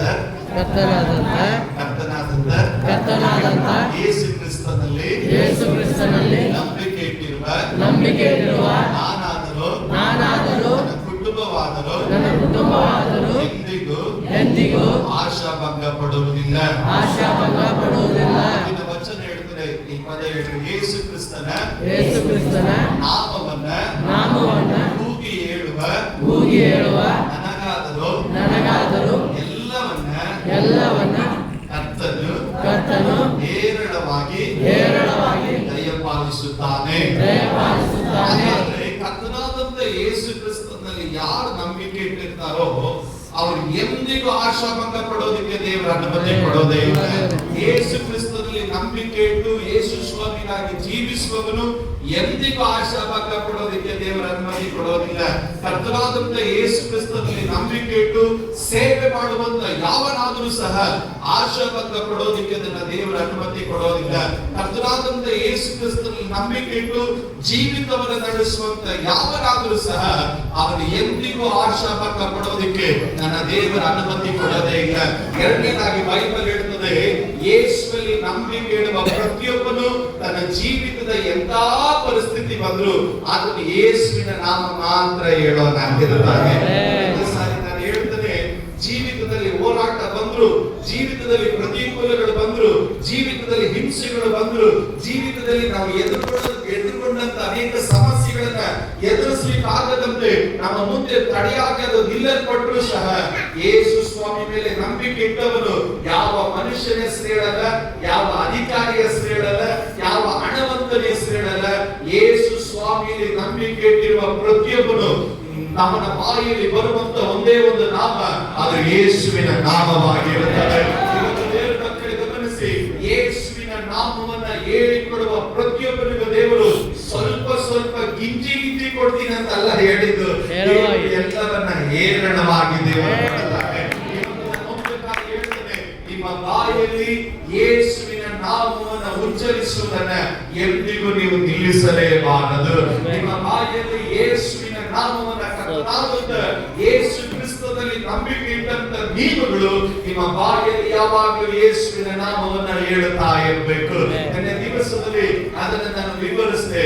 ಎಂತ ಪರಿಸ್ಥಿತಿ ಬಂದ್ರು ಯೇಸುವಿನ ನಾಮ ಹೇಳ್ರಿ, ಯೇಸುವಿನ ನಾಮದಲ್ಲಿ ಜಯ ಇದೆ, ಯೇಸುವಿನ ನಾಮದಲ್ಲಿ ಅದ್ಭುತ ಇದೆ, ಯೇಸುವಿನ ನಾಮದಲ್ಲಿ ರಕ್ಷಣೆ ಇದೆ, ಯೇಸುವಿನ ನಾಮದಲ್ಲಿ ಬಿಡುಗಡೆ ಇದೆ, ಯೇಸುವಿನ ನಾಮದಲ್ಲಿ ನಿನ್ನ ಕೊರತೆಗಳು ನೀಗಲ್ಪಡುತ್ತೆ, ಯೇಸುವಿನ ನಾಮದಲ್ಲಿ ನಿನಗೆ ಸಂತೋಷ ಇದೆ, ಯೇಸುವಿನ ನಾಮದಲ್ಲಿ ನಿನಗೆ ಸಮಾಧಾನ ಇದೆ. ಯೇಸುವಿನ ನಾಮ ಹೇಳಿದಾಗ ಮಾಟಮಂತ್ರದ ಶಕ್ತಿಗಳು ಓಡಿ ಹೋಗುತ್ತೆ, ಯೇಸುವಿನ ನಾಮ ಹೇಳಿದಾಗ ಕರ್ತನೆಯ ಶಕ್ತಿಗಳು ನೀಗಿ ಹೋಗುತ್ತೆ. ಕಾರಣ ಯೇಸುವಿನ ನಾಮ ಅದು ಬಲವುಳ್ಳ ನಾಮವಾಗಿರುತ್ತದೆ. ಆಕಾಶದ ಕೆಳಗಡೆ ಭೂಮಿಯ ಮೇಲೆ ಮನುಷ್ಯರ ಮಧ್ಯದಲ್ಲಿ ರಕ್ಷಣೆಗೆಂದು ಕೊಡಲ್ಪಟ್ಟಂತ ಒಂದೇ ಒಂದು ನಾಮ, ಹಲವು ನಾಮಗಳಿಲ್ಲ, ಒಂದೇ ಒಂದು ನಾಮ, ಆ ನಾಮವೇ ಯೇಸುವಿನ ನಾಮವಾಗಿರುತ್ತದೆ. ಯೇಸು ಎಂಬ ನಾಮದ ಮುಂದೆ ಆಕಾಶದಲ್ಲೂ ಭೂಮಿಯಲ್ಲೂ ಪಾತಾಳದಲ್ಲೂ ಅಧೋಲೋಕದಲ್ಲೂ ಎಲ್ಲ ಮೊಣಕಾಲುಗಳು ಯೇಸು ಎನ್ನುವಂತ ನಾಮದ ಮುಂದೆ ಮೊಣಕಾಲು ಮಡಚಲ್ಪಡುತ್ತದೆ. ಆ ನಾಮದ ಮುಂದೆ ಎಲ್ಲವೂ ಹರಿಕೆ ಮಾಡುತ್ತದೆ. ಯೇಸುವೇ ಜೀವವುಳ್ಳ ದೇವರು ಎಂಬುದಾಗಿ. ಹಾಗಾಗಿ ಯೇಸುವಿನ ನಾಮವನ್ನ ಉಚ್ಚರಿಸುವವನ ಜೀವಿತದಲ್ಲಿ ಸೋಲು ಬರೋದಕ್ಕೆ ನನ್ನ ದೇವರು ಎಂದಿಗೂ ಅವಕಾಶ ದೇವರು ಕೊಡೋದಿಲ್ಲ. ಅದರಿಂದ ದೇವರ ವಾಕ್ಯ ಹೇಳ್ತದೆ, ಯೆಹೋವನ ನಾಮ, ಕರ್ತನಾದಂತ ಯೇಸು ಕ್ರಿಸ್ತನ ನಾಮ ಎನ್ನುವುದು ಶಿಸ್ತರಿಗೆ ಅದು ಬಲವಾದಂತ ಬುರುಜಾಗಿರುತ್ತದೆ. ಇಕ್ಕಟ್ಟುಗಳು ಬಂದಾಗ ನೀತಿವಂತನ ಶಿಸ್ತನು ತಾನು ಏನ್ ಮಾಡ್ತಾನೆ ಅಂದ್ರೆ ಆತನು ಹೋಗಿ ನಾಮದ ಕೆಳಗಡೆ ಆತನ ಅಡಿಗೆ ಕುಳಿತುಕೊಳ್ತಾನೆ. ಕಾರಣ ಈ ನಾಮ ನಮ್ಮನ್ನು ಕಾಯುವಂತ ನಾಮವಾಗಿರುತ್ತೆ. ಈ ನಾಮ ನನ್ನನ್ನು ಬಲಪಡಿಸುವ ನಾಮ, ಈ ನಾಮ ನನ್ನನ್ನು ಉದ್ಧರಿಸುವ ನಾಮ, ಈ ನಾಮ ನನ್ನನ್ನು ಶಕ್ತೀಕರಿಸುವ ನಾಮ. ಹಾಗಾದ್ರೆ ಯೇಸುವಿನ ನಾಮವನ್ನ ಯಾರೆಲ್ಲ ಕೂಗಿ ಹೇಳಿದ್ರು ಅವರು ಎಂದಿಗೂ ಲಜ್ಜೆಗೀಡಾಗಲಿಲ್ಲ. ಹಾಗೆ ಇವತ್ತು ನಾನು ಹೇಳ್ತೇನೆ, ಈ ಹಾಗಾದಲ್ಲಿ ಯೇಸುವಿನ ನಾಮ ಹೇಳುವಂತ ನೀವುಗಳು ಎಂದಿಗೂ ಲಜ್ಜೆಗೀಡಾಗಿ ಹೋಗೋದಕ್ಕೆ ನನ್ನ ದೇವರ ಅನುಮತಿ ಕೊಡೋದೇ ಇಲ್ಲ. ಅನೇಕರು ಯೇಸುವಿನ ನಾಮವನ್ನು ಕರೆದರು. ಬೈಬಲಲ್ಲಿ ನಾವು ಗಮನಿಸಿದಾಗ ಸತ್ಯವೇದ ಗ್ರಂಥದಲ್ಲಿ ಕಾನಾ ಊರಿನಲ್ಲಿ ಯೇಸು ಸ್ವಾಮಿ ಬಳಿಗೆ ನಿನ್ನೆ ದಿವಸ ನಾನು ಹೇಳಿದೆ, ಮರಿಯಳು ಬಂದು ಯೇಸಪ್ಪನ ಹತ್ರ ಬಂದಳು. ಆ ಮದುವೆಯಲ್ಲಿ ಅಲ್ಲಿ ಉಂಟಾದಂತ ಕೊರತೆಯನ್ನ ಯೇಸು ಸ್ವಾಮಿ ನೀಗಿಸಿದನು. ಕಾರಣ ಯೇಸು ಸ್ವಾಮಿ ಹತ್ರ ಬಂದಿದ್ದರಿಂದ ಅವರ ಆಶಾಭಂಗ ಪಡೋದಕ್ಕೆ ಯೇಸು ಸ್ವಾಮಿ ಅನುಮತಿ ಕೊಡಲಿಲ್ಲ. ಸತ್ಯವೇದ ಗ್ರಂಥದಲ್ಲಿ ಈಗ ಒಬ್ಬ ಕುರುಡ ಯೇಸು ಸ್ವಾಮಿಯನ್ನು ಯೆರಿಕೋ ಪಟ್ಟಣದ ಹತ್ರ ಕುಂತ, ದಾವೀದ ಕುಮಾರನೇ ನೀ ನನ್ನನ್ನು ಕರುಣಿಸು, ನಜರೇತಿನ ಯೇಸುವೇ ನೀ ನನ್ನನ್ನು ಕರುಣಿಸು. ಅವರೆಲ್ಲ ಹೇಳಿದ್ರು ಬಾಯಿ ಮುಚ್ಚೋ ಸುಮ್ಮನೆ ಇರೋ ಅಂತ. ಆದ್ರೆ ಇವನು ಮತ್ತಷ್ಟು ಗಟ್ಟಿಯಾಗಿ ಯೇಸುವಿನ ನಾಮವನ್ನು ಕೂಗಿ ಕರೆದ, ಯೇಸುವೇ ದಾವೀದ ಕುಮಾರನೇ ನನ್ನನ್ನು ಕರುಣಿಸು. ಅವನ ಕೂಗನ್ನು ಕೇಳಿ ಯೇಸು ಸ್ವಾಮಿ ಅದನ್ನು ದಾಟಿ ಹೋಗಲಿಲ್ಲ. ಅವನ ಕೂಗನ್ನು ಕೇಳಿ ಅವನ ಹತ್ತಿರಕ್ಕೆ ಕರೆದು ಅವನ ಕಣ್ಣುಗಳಿಗೆ ಯೇಸು ಜೀವವನ್ನ ದೇವರು ಕೊಟ್ಟನು. ಒಂದು ತಾಯಿಯ ಸಹೋದರಿ ಯೇಸು ಸ್ವಾಮಿ ಹತ್ರ ಬರ್ತಾ ಇದ್ದಾಳೆ. ಆಕೆ ಗೊತ್ತಿದ್ದು, ಯೇಸುವೇ ದಾವೀದ ಕುಮಾರನೇ ನನ್ನನ್ನು ಕರುಣಿಸು. ಯೇಸು ಸ್ವಾಮಿ ಅದಕ್ಕೆ ಕಿವಿ ಕೊಟ್ಟೇ ಇಲ್ಲ. ಬೈಬಲ್ ಏನ್ ಹೇಳ್ತದೆ ಗೊತ್ತಾ? ಬೈಬಲ್ ಹೇಳ್ತದೆ ಶಿಷ್ಯರು ಶಿಫಾರಸ್ ಮಾಡ್ತಾ ಇದ್ದಾರೆ, ಯೇಸುವೇ ಈಗ ಏನ್ ಬೇಕೋ ಕೊಟ್ಟು ಕಳಿಸ್ಬಿಡಪ್ಪ ಅಂತ. ಯೇಸು ಸ್ವಾಮಿ ಒಂದು ಮಾತು ಹೇಳ್ತಾನೆ, ಮಕ್ಕಳಿಗೆ ಹಾಕುವಂತ ರೊಟ್ಟಿಯನ್ನ ನಾಯಿ ಮರಿಗಳಿಗೆ ಹಾಕೋದಿಲ್ಲ. ನಾವು ನೀವು ಕೇಳಿದ್ರೆ ನಾವು ಹೇಳ್ತಾ ಇದ್ದ ಮಕ್ಕಳು ಗರ್ಭದ ಕಾರಣದಿಂದ ಸತ್ರು ಪರವಾಗಿಲ್ಲ, ಯೇಸು ಸ್ವಾಮಿ ಬೇಡ ಅಂತ ಹೋಗ್ಬಿಡ್ತಾ ಇದ್ವಿ. ಆದ್ರೆ ಆಕೆ ಗೊತ್ತು, ನಾನು ಹುಡುಕಿಕೊಂಡು ಬಂದಂತ ನನ್ನ ಯೇಸಪ್ಪ ನನ್ನನ್ನು ಲಜ್ಜೆಗೀಡು ಮಾಡೋದೇ ಇಲ್ಲ. ಸ್ವಲ್ಪ ಅವಮಾನಗಳು ಬರ್ಬೋದು, ಸ್ವಲ್ಪ ನಂಬಿಕೆಗೆ ಪರೀಕ್ಷೆ ಆಗ್ಬೋದು, ಸ್ವಲ್ಪ ಒಂದು 2-3 ದಿನಗಳು ಮುಂದೂಡ್ಬೋದು. ಆದ್ರೆ ನಾನು ನಂಬಿದ ಯೇಸಪ್ಪ ನನ್ನನ್ನು ಎಂದಿಗೂ ಅವಮಾನ ಪಡಿಸೋದಿಲ್ಲ. ಆಕೆ ಹೇಳಿದ್ರು, ಮೇಚಿನ ಕೆಳಗಡೆಯಿಂದ ಬಿಡುವಂತ ರೊಟ್ಟಿಯ ತುಂಡಾದ್ರು ನಾಯಿಗಳಿಗೆ ಸಿಗ್ತಾವಲ್ಲ ಅಷ್ಟು ಸಾಕು. ಆಕೆ ಹೇಳಿದ್ರು, ನನ್ನ ಗಂಟಿಯಿಂದ ಯೇಸು ಸ್ವಾಮಿಯನ್ನು ಕೂಗಲಿಲ್ಲ, ಹೃದಯದಲ್ಲಿ ನಂಬಿಕೆ ಇಟ್ಟು ಯೇಸು ಸ್ವಾಮಿಯನ್ನು ಕೂಗಿದ್ರೆ. ಹೃದಯದಲ್ಲಿ ನಂಬಿಕೆ ಇಟ್ಟು ನಾನು ಯೇಸು ಸ್ವಾಮಿಯನ್ನು ಕೂಗಿದ್ರಿಂದ ನನ್ನ ಅದ್ಭುತವನ್ನು ನಾನು ಓದಿಕೊಳ್ಳದೆ ನಾನು ಹಿಂತಿರುಗಿ ಹೋಗೋದಿಲ್ಲ. ಯೇಸು ಸ್ವಾಮಿ ಆಕೆಯನ್ನು ನೋಡಿ ಹೇಳ್ತಾನೆ, ಅಮ್ಮ ನಿನ್ನ ನಂಬಿಕೆ ದೊಡ್ಡದಾಗಿರುತ್ತದೆ. ಇವತ್ತು ನಾನು ಒಂದಕ್ಕಾಗಿ ಹೇಳ್ತೇನೆ, 1 ಸಾರಿ ಕೂಗಿದೆ, 2 ಸಾರಿ ಕೂಗಿದೆ, 3 ಸಾರಿ ಕೂಗಿದೆ, ಅದ್ಭುತ ನಡೆದಿಲ್ಲ ಅಂತ ಹೇಳಿ ಯೇಸು ಸ್ವಾಮಿ ಬಿಟ್ಟು ಹೋಗಂಗಿಲ್ಲ. ಯೇಸು ಸ್ವಾಮಿ ಕೂಗಿ ಕರೆಯೋರೆ ಒಂದು ಕಾಲದಲ್ಲಿ ಅರ್ಥ ಮಾಡಿಕೊಳ್ಬೇಕು, ಅದ್ಭುತ ನಡೆದೇ ನಡೆಯುತ್ತೆ, ಬಿಡುಗಡೆ ನಡೆದೇ ನಡೆಯುತ್ತೆ, ರಕ್ಷಣೆ ನಡೆದೇ ನಡೆಯುತ್ತೆ. ಕಾರಣ ನನ್ನ ಯೇಸು ಸ್ವಾಮಿ ಆತನ ನಾಮವನ್ನು ಕೂಗಿ ಕರೆಯುವವರನ್ನ ನನ್ನ ಯೇಸು ಎಂದು ಲಜ್ಜೆಗೀಡು ಮಾಡೋದಿಲ್ಲ. ಒಂದು ಸಾರಿ ಯೇಸು ಸ್ವಾಮಿ ಅಲ್ಲಿ ಯೆರಿಕೋ ಪಟ್ಟಣಕ್ಕೆ ಹೋಗ್ತಾ ಇದ್ದಾನೆ. ಲೂಕನ ಸುವಾರ್ತೆ 19ನೇ ಅಧ್ಯಾಯದಲ್ಲಿ ಅನೇಕ ಜನರನ್ನು ಮಾಡ್ತಾ ಇದ್ದಾರೆ. ಯೇಸು ಸ್ವಾಮಿ ನೋಡಬೇಕು, ಯೇಸು ಸ್ವಾಮಿ ನೋಡಬೇಕು, ಯೇಸು ಸ್ವಾಮಿ ನೋಡಬೇಕು. ಅಯ್ಯ ಯೇಸು ಸ್ವಾಮಿ ನೋಡಬೇಕು ಅನ್ನೋದು ಬಹಳ ಸಂತೋಷ. ಪಬ್ಲಿಕ್ ಫಿಗರ್ ಹಾಗೆ, ಒಂದು ಪ್ರಸಿದ್ಧನಾದಂತ ವ್ಯಕ್ತಿ ಹಾಗೆ ಎಲ್ಲರೂ ಯೇಸು ಸ್ವಾಮಿ ಯಾವ ರೀತಿ ಇದ್ದಾನೆ ಎಂದು ನೋಡಬೇಕು ಅಂತ ಬಯಸುವವರು ಅನೇಕರು ಇದ್ದಾರೆ. ನಾನು ಕಳೆದ ದಿವಸಗಳಲ್ಲಿ ನಾನು ಈ ರೀತಿಯಾಗಿ ನಾನು ನೋಡ್ತಾ ಇದ್ದೆ. ಕಳೆದ ದಿವಸಗಳಲ್ಲಿ ಪೇಪರ್ಗಳಲ್ಲಿ ಗಮನಿಸಿದಾಗ ನಾನು ನೋಡ್ತಾ ಇದ್ದೆ, ಪ್ರಸಿದ್ಧತನ ಇದ್ದಾಗ ಜನ ಎಲ್ಲ ನುಗ್ಗುಲಿ ತುಂಬ್ಕೊಳ್ತಾರೆ, ಹಣ ಅಕ್ಕ ಅಪ್ಪ ಹಣ ಅಂದ್ಕೊಂಡು. ಆದ್ರೆ ಯಾವಾಗ ನಿಮ್ಗೆ ಸ್ಥಾನಮಾನ ಆಸ್ತಿ ಅಂತಸ್ತು ಎಲ್ಲ ನಷ್ಟ ಇದ್ದು ಕ್ಯಾರೆ ಅನ್ನೋರು ಯಾರು ಇರಲ್ಲ. ಅಲ್ಲಿ ಯಾರು ಸಹ ಕ್ಯಾರೆ ಅನ್ನೋರು ಯಾರು ಇರೋದಿಲ್ಲ. ಯಾಕೆ ಅಂತಂದ್ರೆ ಹೆಸರು ಸ್ಥಾನಮಾನ ಇದ್ರೆ, ಹಣ ಅಂತ ಪಬ್ಲಿಸಿಟಿ ಇದ್ರೆ, ಫೇಮಸ್ ಆಗಿದ್ರೆ ಹಣ ಅಪ್ಪ ಅನ್ನೋರು ಇರ್ತಾರೆ. ಇದು ಯಾವ ಇಲ್ಲ ಅಂತಂದ್ರೆ ಯಾರು ಕ್ಯಾರೆ ಅನ್ನಲ್ಲ. ಅದು ಲೋಕ. ನಾನ್ ಚಿಂತೆ ಮಾಡಿದ್ರೆ ಯೇಸು ಸ್ವಾಮಿಗಂತ ಒಂದು ಗುಂಪಿನ ಫ್ಯಾನ್ ಬೇಸ್ ಇದ್ರು. ಒಳ್ಳೆ ಪ್ರಸಂಗ ಮಾಡ್ತಾರೆ, ಅದ್ಭುತ ನಡೀತಾ ಇದೆ, ಇಸ್ರಾಯೇಲ್ ಎಲ್ಲ ಯೇಸು ಸ್ವಾಮಿ ಪ್ರಸಿದ್ಧ, ನೋಡೋದಕ್ಕೋಸ್ಕರ ಒಂದು ಫ್ಯಾನ್ ಬೇಸ್ ಯೇಸು ಸ್ವಾಮಿ ಹಿಂಬಾಲಿಸ್ತಾ ಇದ್ರು. ಆದ್ರೆ ಒಬ್ಬ ಹೇಳ್ದ, ಯೇಸುವನ್ನ ನಾನು ನೋಡ್ಬೇಕು, ಆದ್ರೆ ಆತನನ್ನು ನೋಡೋದು ಬೇಡ. ಅವನೇನ್ ಮಾಡ್ದ, ಜನ ಅವನನ್ನ ನೂಕು ನುಗ್ಗು ಮಾಡೋ ಜನರ ಮಧ್ಯದಲ್ಲಿ ಹೋದಾಗ ಎಲ್ಲ ಹೇಳಿದ್ರೆ, ನಿನ್ ಪಾಪಿ, ಯೇಸು ಸ್ವಾಮಿ ನೋಡಕ್ ನೀನ್ ಯೋಗ್ಯತೆ ಇಲ್ಲ, ಹೋಗ ಸೈಲಿ ಅಂತ. ಯಾಕೆ ಅಂತಂದ್ರೆ ಅವ್ನ ಕಸುಬು ಏನ್ ಗೊತ್ತಾ, ಸುಂಕ ವಸೂಲಿ ಮಾಡೋನು. ಸುಂಕ ವಸೂಲಿ ಮಾಡೋರ ಅರ್ಥ ಏನಂದ್ರೆ, ಯಾರಾದ್ರೂ ತೆರಿಗೆ ಕೊಟ್ಟಿಲ್ಲ ಅಂದ್ರೆ ಹೋಗಿ ಅವ್ರ ಮನೆ ಹತ್ರದಿಂದ ಕಿತ್ಕೊ ಬಂದ್ಬಿಡೋದು, ಹೋಗಿ ಅವ್ರ ಮನೆ ಹತ್ರದಿಂದ ಸುಲಿಗೆ ಮಾಡ್ಕೊ ಬಂದ್ಬಿಡೋದು, ಕಿತ್ಕೊ ಬಂದ್ಬಿಡೋದು, ಕೊಟ್ಟಿಲ್ಲ ಅಂದ್ರೆ ಮನೆ ವಸ್ತು ತಂದ್ಬಿಡೋದು. ಲೋಕ ಅವ್ನ್ ಕೊಟ್ಟ ಹೆಸರೇನ್ ಗೊತ್ತಾ, ಪಾಪಿ. ಅವ್ನ ಮನೆ ಕೊಟ್ಟಂತ ಹೆಸರೇನ್ ಗೊತ್ತಾ, ಪಾಪಿಯ ಮನೆ. ಆದ್ರೆ ಅವ್ರ ಅಪ್ಪ ಅಮ್ಮ ಅವ್ನ್ ಕೊಟ್ಟ ಹೆಸರೇನ್ ಗೊತ್ತಾ, ಜಕಾಯ. ಜಕಾಯ ಎನ್ನುವ ಪದದ ಅರ್ಥ ಏನ್ ಗೊತ್ತಾ, ಶುದ್ಧ. ಮಾಡೋರೆಲ್ಲ ಅಶುದ್ಧ. ಕೆಲವರಿಗೆ ಪವಿತ್ರ ಕುಮಾರ ಅಂತ ಹೆಸರಿಟ್ಟಿರ್ತಾರೆ, ಮಾಡೋದೆಲ್ಲ ಅಪವಿತ್ರವಾದ ಕೆಲಸ. ಇವನ್ ಜೀವನ ಹಿಂಗೇನೆ. ಏನಂದ್ರೆ ಇವನ್ ಹೆಸರು ಜಕಾಯ. ಜಕಾಯ ಅಂದ್ರೆ ಶುದ್ಧ. ಮಾಡೋದೆಲ್ಲ ಏನು, ಮತ್ತೊಬ್ಬರ ಕಣ್ಣೀರ್ ತರೋದು, ಮತ್ತೊಬ್ಬರ ಹತ್ರ ಸುಲಿಗೆ ಮಾಡ್ಕೊ ಬರೋದು, ಮತ್ತೊಬ್ಬರ ಹತ್ರ ಕಿತ್ಕೊ ಬರೋದು, ಮತ್ತೊಬ್ಬರ ಹತ್ರ ಅನ್ಯಾಯವಾದ ದುಡ್ಡು ತಗೊಂಡು ಮನೆ ತುಂಬಿಸ್ಕೊಳ್ಳೋದು. ಇವನ್ ಮನೆಯಲ್ಲಿರುವ ವಸ್ತು ಯಾವುದು ಇವನಲ್ಲ, ಎಲ್ಲ ಕಂಡವ್ರದೇ. ಅದರಿಂದ ಅವನಿಗೆ ಲೋಕದವರು ಇಟ್ಟಂತ ಹೆಸರು ಪಾಪಿಯ ಮನೆ. ಅದರಂತೆ ಇವನ್ ಮನೆಯಲ್ಲಿ ಒಂದು ಗ್ಲಾಸ್ ಅನ್ನು ನೀರು ಕುಡಿಬಾರ್ದು ಕಾರಣ ಮನೆ ಗ್ಲಾಸ್ ಇವನಲ್ಲ, ಯಾವ್ದು ಎತ್ಕೊ ಬಂದಿಲ್ಲ. ಅದರಿಂದ ಕಂಡವರ ಆಸ್ತಿಯಲ್ಲಿ ಮನೆ ತುಂಬಿಕೊಂಡವನನ್ನ ಪಾಪಿಯ ಮನೆ ಅಂತ ಕರೀತಾ ಇದ್ರು. ಎರಡನೇದಾಗಿ ಇವನು ಪಾಪಿ ಕಾರಣ ಒಂದು ಒಳ್ಳೆ ಪದ ಇವನ್ ಬಾಯಲ್ಲಿ ಬರ್ತಾನೆ ಇರಲಿಲ್ಲ. ಆದ್ರೆ ಇವನ ಒಳಗಡೆ ಒಂದು ಆಸೆ ಬಂತು, ಯೇಸು ಸ್ವಾಮಿ ಹೇಗಿದ್ದಾನ ನೋಡ್ಬೇಕು. ಅದರಿಂದಲೇ ದೇವರ ವಾಕ್ಯ ಹೇಳ್ತದೆ, ಕರ್ತನಾದಂತ ಯೇಸು ಕ್ರಿಸ್ತನಿಗೆ ನಂಬಿಕೆ ಇಟ್ಟುವ ಯಾವನಾದ್ರೂ, ಅದು ಯಾವನೇ ಆದ್ರೂ ಪರವಾಗಿಲ್ಲ, ಅವನ ಆಶಾವಂತ ಪಡೋದಕ್ಕೆ ದೇವರ ಅನುಮತಿ ಕೊಡೋದಿಲ್ಲ. ಯೇಸು ಸ್ವಾಮಿ ನೋಡ್ಬೇಕಂತ ನೂಕು ನುಗ್ಗಲು ಮಾಡೋ ಜನರ ಹತ್ರ ಹೋದಾಗ ಜನ ಹೇಳಿದೆ, ಪಾಪಿ ಹೋಗ, ನೀನ್ ಯೇಸು ಸ್ವಾಮಿ ನೋಡಕ್ಕೆ ನೀನ್ ಯೋಗ್ಯನಲ್ಲ, ಹೋಗ ಅಂತ ಹೇಳಿ ಜನ ತಡೆಬಿಟ್ರು. ಜನ ತಡೆದ್ರು ಅಂತ ಹೇಳಿ ಇವನು ಹೋಗಿ ದೂರ ಸರ್ಕೊಳ್ಳಿಲ್ಲ. ಬೈಬಲ್ ಏನ್ ಹೇಳುತ್ತೆ ಗೊತ್ತಾ, ಯೇಸು ಸ್ವಾಮಿ ಬರುವ ಮಾರ್ಗದಲ್ಲಿ ಇದ್ದಂತ ಆರದ ಮರವನ್ನು ಹತ್ತಿ ಕುಳಿತುಕೊಂಡ.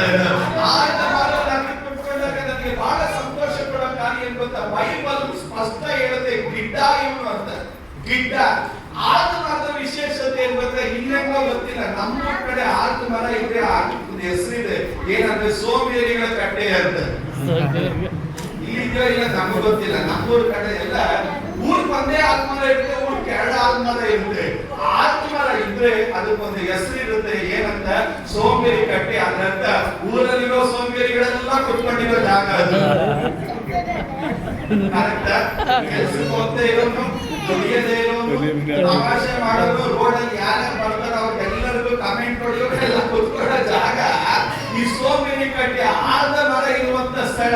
ಈ ಆಲ್ದ ಮರದ ಹತ್ರ ಜಕ್ಕಾಗೆ ಹೋಗಿ ಗಿಡ್ಡ ಹಾಕೊಂಡ. ನನ್ ಗಿಡ್ಡ ಅಂತಂದ್ರೆ ಒಂದು 2.5 3 ಅಡಿ ಅಂತ ಇಟ್ಕೊಳ್ರಿ, 3.5 ಅಡಿ ಗಿಡ್ಡ ಆಲ್ದ ಮರ ಹತ್ತುತ್ತಾ ಇದೆ. ಅಲ್ಲಿ ಮೊದಲೇ ಕಮೆಂಟ್ ಹೊಡೆಯೋರು ಅಷ್ಟು ಜನ ಇರ್ತಾರೆ. ಇವ್ರು ಮರ ಹತ್ಬೇಕಾದ್ರೆ ಎಷ್ಟು ಗೇಲಿ ಮಾಡಿರ್ತಾರೆ. ಏ ಗಿಡ್ಡ ನೋಡೋ, ಆಲ್ದ ಮರ ಹತ್ತವ್ರೆ ನೋಡೋ, ಗಿಡ್ಡ ಏನೋ ಸಹಾಯಕ ಇರ್ಬೇಕು ಅಂತ ಹೇಳಿ ಅವನನ್ನ ತಮಾಷೆ ಮಾಡಿದ್ರೆ ಅವ್ರಿಗೆ ಗೊತ್ತಿಲ್ಲ ಇವನು ಸಹಾಯಕಲ್ಲ ಆಲ್ದ ಮರ ಹತ್ತಾ ಇರೋದು, ಯೇಸುವನ್ನ ನೋಡೋದಕ್ಕೆ ಆಲ್ದ ಮರ ಹತ್ತಾ ಇದ್ದಾರೆ. ಹೇಳ್ತಾರೆ, ಯೇಸುವನ್ನ ನಂಬಿಕೊಂಡು ಆರಾಧನೆ ಮಾಡುವುದಕ್ಕೆ ಬರುವಂತ ದೇವರ ಮಕ್ಕಳೇ, ಲೋಕ ನಿನ್ನನ್ನು ಅವಮಾನ ಮಾಡ್ತದೆ, ಲೋಕ ನಿನ್ನನ್ನು ತಿರಸ್ಕಾರ ಮಾಡ್ತದೆ. ಒಂದು ಕಾಲದಲ್ಲಿ ಯೇಸು ಸ್ವಾಮಿ ನಂಬಿಕೊಂಡು ದೇವರ ಕಡೆ ಬಂದಾಗ ನಮ್ಮ ತಾತ ಹೇಳಿದ್ರು, ನೀನು ಯೇಸು ಸ್ವಾಮಿಯನ್ನು ಬಿಟ್ಟು ಬರಂಗಿದ್ರೆ ನಮ್ಮ ಊರ್ ಒಳಗಡೆ ಬಾ ಅಂತ.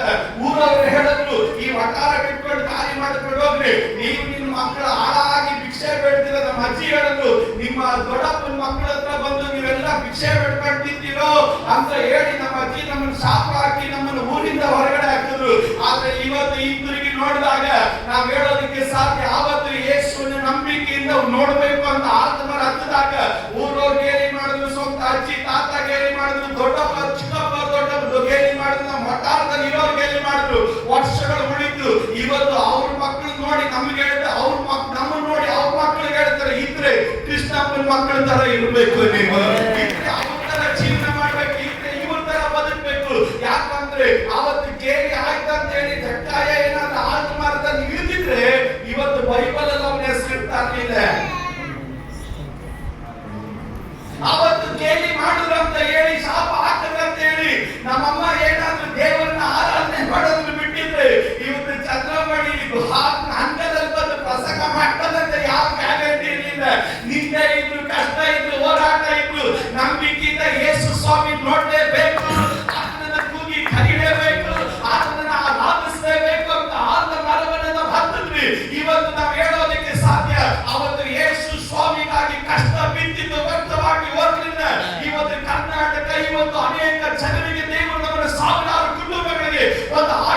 ಆಳವಾಗಿ ದೇವರು ನಮ್ಮನ್ನು ಇಟ್ಟವನಾಗಿದ್ದಾನೆ. ಜಕ್ಕಾಯ ಆಲದ ಮರವನ್ನು ಹತ್ತಬೇಕಾದ್ರೆ ಎಲ್ಲ ಕೇಳಿ ಮಾಡಿದ್ರೆ ಸಾಯಕತ್ತವನೆ ಅಂತ. ಆದ್ರೆ ಅವ್ರಿಗೆ ಗೊತ್ತಿಲ್ಲ ಸಾಯಕಲ್ಲದಂತ ಇರೋದು ಯೇಸು ಸ್ವಾಮಿ ನೋಡಕ್ಕಂತ ಇರೋದು. ಆಲದ ಮರವನ್ನು ಹತ್ತುಕೊಂಡು ಕೂತಂತ ಜಕ್ಕಾಯನನ್ನು ಅವನ ಮನಸ್ಸಲ್ಲಿ ಇದ್ದಂತ ಒಂದೇ ಒಂದು ಕಾರ್ಯ, ಯೇಸು ಸ್ವಾಮಿ ಹೇಗಿದ್ದಾನೋ ನಾನು ನೋಡ್ಬೇಕು. ಯೇಸು ನನ್ನನ್ನು ನೋಡೋದು ಬೇಡ.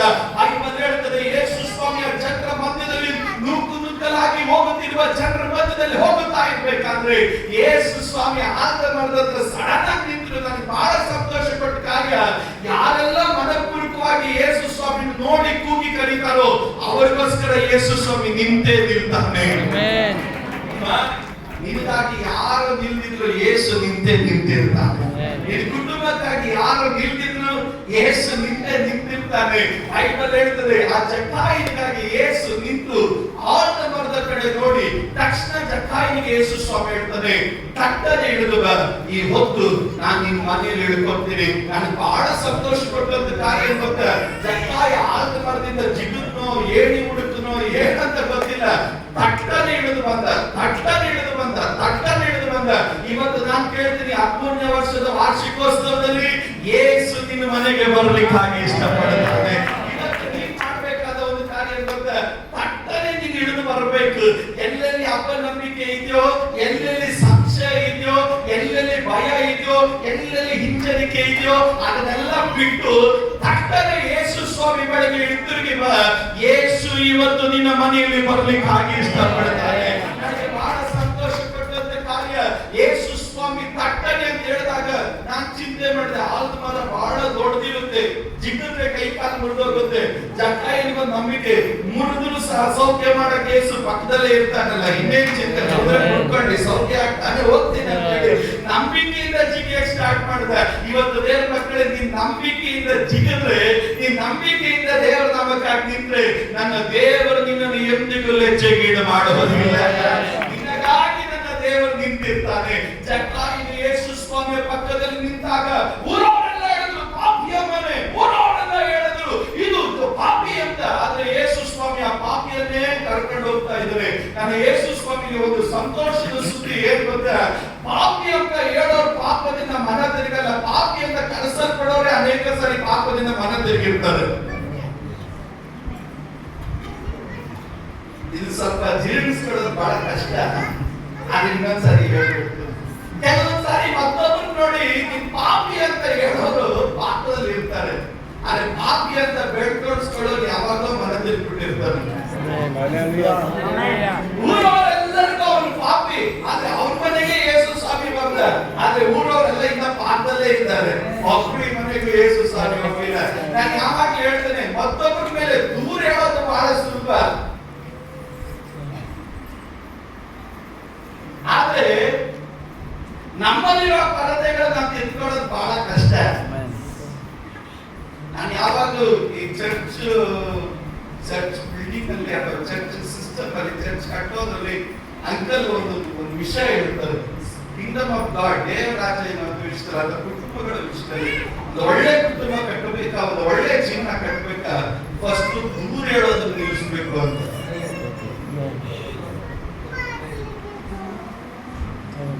ಅರ್ಥ ಆಗಿಲ್ಲ? ಅರ್ಥ ಆಯ್ತು ಸರ್, ಸೋತ್ರ ಅರ್ಥ ಆಯ್ತು, ಸೋತ್ರ ಅನೇಕ ಜೀವನದಲ್ಲಿರೋ ಅನೇಕರು ಬೆಳೆಯದಿರೋದ ಕಾರಣ, ಅನೇಕ ಸಭೆ ಬೆಳೆಯದಿರೋ ಕಾರಣ, ಅನೇಕ ಕುಟುಂಬ ಬೆಳೆಯೋದ ಬೆಳೆಯದಿರೋ ಕಾರಣ ಏನಂದ್ರೆ ದೂರ ಕುತ್ಕೊಂಡ್ರು ದೂರ, ನಿಂತ್ಕೊಂಡ್ರು ದೂರ, ಮಲದ್ರು ದೂರ, ತಿಂದ್ರು ದೂರ, ಪ್ರಸಂಗ ಮಾಡಿದ್ರು ದೂರ, ಆಡಿದ್ರು ದೂರ, ಸಾಕ್ಷಿ ಬಂದ್ರು ದೂರ, ಹೋದ್ರು ದೂರ, ಬರ್ತಿದ್ರು ದೂರ. ನೀವ್ಯಾಗ ಸೋತ್ರ ಹೇಳದೆ ಇದ್ದಾಗ ನಾನು ಯಾವಾಗ ಹೇಳ್ತೀನಿ, ಎಲ್ಲಿ ದೂರ ಇರುತ್ತೋ ಅಲ್ಲಿ ದೂರಗಾರರು ಇರ್ತಾರೆ. ಯಾರು ದೂರಗಾರ ಸಿಗ್ತಾರೆ, ಎಲ್ಲಿ ದೂರ ಹೇಳ್ತಾರೋ ಅಲ್ಲಿ ದೂರಗಾರರು ಇರ್ತಾನೆ, ಆಪಾದಿತರು ಇರ್ತಾನೆ. ಎಲ್ಲಿ ದೂರ ಜಾಸ್ತಿ ಇರುತ್ತೋ ಯಾವಾಗ ಕಂಪ್ಲೇಂಟ್ ಹೇಳ್ತಾರೆ. ಕೆಲವರು ಗಂಡನ ಬಗ್ಗೆ ಇಷ್ಟು ಉದ್ದ ಹೇಳ್ತಾರೆ, ಕೆಲವರು ಹೆಂಡತಿ ಬಗ್ಗೆ ಇಷ್ಟು ಉದ್ದ ಹೇಳ್ತಾರೆ, ಕೆಲವರು ಮಕ್ಕಳ ಬಗ್ಗೆ ಇಷ್ಟು ದೂರ ಹೇಳ್ತಾರೆ. ನಾನು ಹೇಳ್ತೀನಿ, ನಿನ್ ಗಂಡನ ಬಗ್ಗೆ ಏನಾದ್ರು ಒಂದು ಹೇಳಮ್ಮ, ಒಳ್ಳೇದು, ಏನೇನು ಇಲ್ಲ. ದೂರ ಹೇಳ ಅಂದ್ರೆ ಇಡೀ 3 ದಿನ ಬೇಕಾದ್ರೆ ಕುಡಿಸ್ಕೊಂಡು ಹೇಳ್ತಾರೆ. ಹೆಂಡತಿ ಬಗ್ಗೆ ಒಂದು ಒಳ್ಳೇದು ಹೇಳಮ್ಮ, ಇಲ್ಲ. ನಿಮ್ ಪಾಸ್ಟರ್ ಬಗ್ಗೆ ಒಳ್ಳೇದು ಹೇಳಮ್ಮ, ಇಲ್ಲ. ಇವತ್ತು ದೇವರ ಮಕ್ಕಳಿಗೆ ಗಮನಿಸಿ, ದೂರಿರೋ ಜಾಗದಲ್ಲಿ ಬೆಳವಣಿಗೆ ಇರಲ್ಲ, ದೂರಿರೋ ಜಾಗದಲ್ಲಿ ಸಮಾಧಾನ ಇರಲ್ಲ, ದೂರಿರೋ ಜಾಗದಲ್ಲಿ ಐಕ್ಯ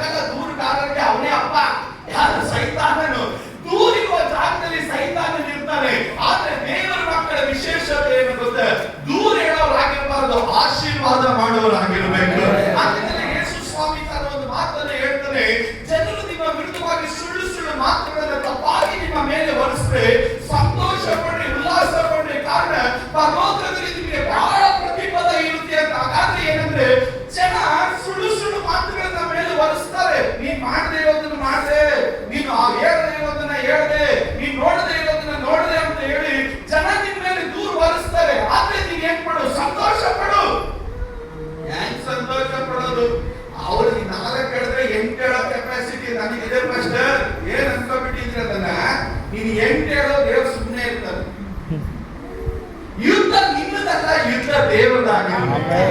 ಗಟ್ಟಿಯಾಗಿ ಆಮೇಲೆ ಇನ್ನದಾಗಿರ್ಬಾರ್ದು, ಯುದ್ಧ ದೇವರದ್ದಾಗಿರ್ಬೇಕು.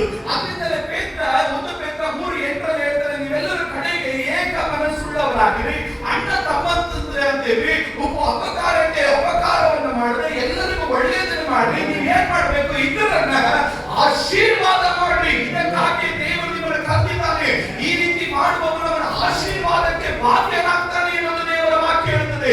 ನಿಜವಾಗ್ಲೂ ಒಬ್ಬನ ಆಶೀರ್ವಾದಕ್ಕೆ ಯಾವ ರೀತಿ ಬಾಧ್ಯನಾಗ್ತಾನಂದ್ರೆ ದೂರ ಹೇಳೋದನ್ನ ನಿಲ್ಲಿಸಿ ಆಶೀರ್ವಾದ ಮಾಡೋದನ್ನ ಯಾವಾಗ ಒಂದು ವ್ಯಕ್ತಿ ಕಲಿತಾರೋ ಅವನ ಆಶೀರ್ವಾದಕ್ಕೆ ಬಾಧ್ಯನಾಗ್ತಾನೆ. ಇನ್ನೊಂದು ಸಾರಿ ನಾನು ಹೇಳ್ತೇನೆ, ದೂರಿರುವ ಸ್ಥಳದಲ್ಲಿ ಸಮಾಧಾನ ಇರೋದಿಲ್ಲ, ದೂರಿರುವ ಸ್ಥಳದಲ್ಲಿ ಬೆಳವಣಿಗೆ ಇರೋದಿಲ್ಲ, ದೂರಿರುವ ಸ್ಥಳದಲ್ಲಿ ದೇವರ ಪ್ರಸನ್ನತೆ ಇರೋದಿಲ್ಲ. ದೇವರ ಪ್ರಸನ್ನತೆ ಇರ್ಬೇಕ, ಪಾಪದಿಂದ ಮನ ತಿರುಗಿರಬೇಕು, ಯೇಸುವನ್ನ ನೋಡ್ಬೇಕೆನ್ನುವ ಮನಸ್ಸಿರ್ಬೇಕು, ದೇವರ ವಾಕ್ಯವನ್ನ ಕಲಿಬೇಕು ಎನ್ನುವಂತ ಮನಸ್ಸು ನಿಮ್ಮಲ್ಲಿ ಇರಬೇಕು. ಈ 13ನೇ ವರ್ಷದ ವಾರ್ಷಿಕೋತ್ಸವದಲ್ಲಿ ನಾನು ಒಂದು ಕಾರ್ಯ ಹೇಳ್ತೇನೆ, ಎಲ್ಲಾದ್ರೂ ದೂರಗಳಿವೆ, ಎಲ್ಲ ಇವತ್ತು ಯೇಸುವಿನ ರಕ್ತದಿಂದ ತೊಳೆಯಲ್ಪಟ್ಟು ಇವತ್ತಿನ ಸಭೆಯನ್ನ ಆಶೀರ್ವಾದ ಮಾಡ್ರಿ, ಇವತ್ತಿನ ಕುಟುಂಬವನ್ನ ಆಶೀರ್ವಾದ ಮಾಡ್ರಿ, ಇವತ್ತಿನ ವಿಶ್ವಾಸಿಗಳನ್ನ ಆಶೀರ್ವಾದ ಮಾಡ್ರಿ. ಎಲ್ಲಿ ಆಶೀರ್ವಾದ ಇರ್ತದೋ ಅಲ್ಲಿ ಸಕಲ ಆಶೀರ್ವಾದಕ್ಕೆ ಮೂಲನಾಗಿರುವ ದೇವರಲ್ಲಿ ಇದ್ದೇ ಇರ್ತಾನೆ. ದೂರ ಹೇಳೋರ ಮನೆಗೆ ಯೇಸು ಸ್ವಾಮಿ ಹೋಗ್ಲಿಲ್ಲ. ಯೇಸು ಸ್ವಾಮಿ ಯಾರ ಮನೆಗೆ ಹೋಗಿದ್ದು? ದೂರದಿಂದ ಬಲ್ಲಿತಾ ಇರುವಂತ ಮನ ತಿರುಗಿದವನ ಮನೆಗೆ ಯೇಸು ಸ್ವಾಮಿ ಹೋಗ್ತಾ ಇದ್ದಾನೆ. ನಾನು ಇದನ್ನ ಹೇಳ್ತಾ ನಿಲ್ಲಿಸ್ಬಿಡ್ತೇನೆ. ಯೇಸು ಸ್ವಾಮಿ ಅವನ ಮನೆಗೆ ಹೋದಾಗ ಅವನು ಎಲ್ಲ ಅಡಿಗೆ ಮಾಡಿದ. ಊರವರೆಲ್ಲ ನೋಡ್ತಾ ಇದ್ರು, ಯೇಸು ಸ್ವಾಮಿ ಅವನು ಬೈತಾನೆ ಅಂದ್ರೆ ಯೇಸು ಸ್ವಾಮಿಗೆ ಒಳ್ಳೆ ಊಟ ಒಳ್ಳೆ ಉಪಚಾರ ಮಾಡಿದ. ಯೇಸು ಸ್ವಾಮಿ ಒಳ್ಳೆ ಊಟ ಮಾಡಿದ. ಆದ್ರೆ ಯೇಸು ಸ್ವಾಮಿ ಏನು ಮಾತಾಡಲಿಲ್ಲ. ಯಾಕೆ ಮಾತಾಡಲಿಲ್ಲ ಅಂದ್ರೆ, ಈ ನಂಬಿಕೆಯಿಂದ ನನ್ನ ಕೂಗಿದ್ದು ರೈಟ್, ನೀನು ನನ್ನನ್ನು ನೋಡ್ಬೇಕಂತ ಹೇಳಿದ ರೈಟ್, ನೀವೇ ನಾನು ಬೇಕು ಅಂತ ಹೇಳಿದ್ದು ಸರಿ. ಆದ್ರೆ ನಾನು ನಿನ್ನತ್ರ ಏನಾದ್ರೂ ಒಂದು ಕಾರ್ಯ ಮಾಡ್ಬೇಕಂದ್ರೆ ನೀವು ಒಂದು ಕಾರ್ಯ ಮಾಡ್ಬೇಕು. ಲೋಕ ನಿನ್ಗೆ ಏನ್ ಹೆಸರು ಕೊಡ್ತೋ, ಲೋಕ ಅದಕ್ಕೆ ನಾಚಿಕೆ ಪಡುವ ಹಾಗೆ ನೀನ್ ನನ್ನಿಂದ ಮನ ತಿರುಗಿದೆಯಾ ಅಂತ ನೀನ್ ಲೋಕಕ್ಕೆ ಸಾಕ್ಷಿ ಹೇಳಬೇಕು. ಅದಕ್ಕಾಗಿ ಯೇಸು ಸ್ವಾಮಿ ಕಾಯ್ತಾ ಇದ್ದ. ಬೈಬಲಲ್ಲಿ ನಾವು ಗಮನಿಸ್ತೇವೆ, ಈ ಜಕ್ಕಾಯಿನು ಯೇಸು ಸ್ವಾಮಿಗೆ ಒಳ್ಳೆ ಊಟ ಕೊಟ್ಟ, ಉಪಚಾರ ಮಾಡಿದ, ಎಲ್ಲಾ ಕಾರ್ಯ ಮಾಡಿದ. ಇವನು ಗೊತ್ತಾಯ್ತು ಯೇಸು ಸ್ವಾಮಿ ಇದುವರೆಗೂ ನನ್ನ ಹತ್ರ ಮಾತನಾಡದಿರೋ ಕಾರಣ ಏನ್ ಗೊತ್ತಾ, ನಾನು ಲೋಕಕ್ಕೆ ಯೇಸು ಸ್ವಾಮಿ ಅಂಗೀಕರಿಸಿದ್ದೀನಿ ಅಂತ ಇನ್ನ ನಾನು ಸಾಕ್ಷೀಕರಿಸಲಿಲ್ಲ. ನಾನು ಸಾಕ್ಷೀಕರಿಸುವ ಸಮಯ.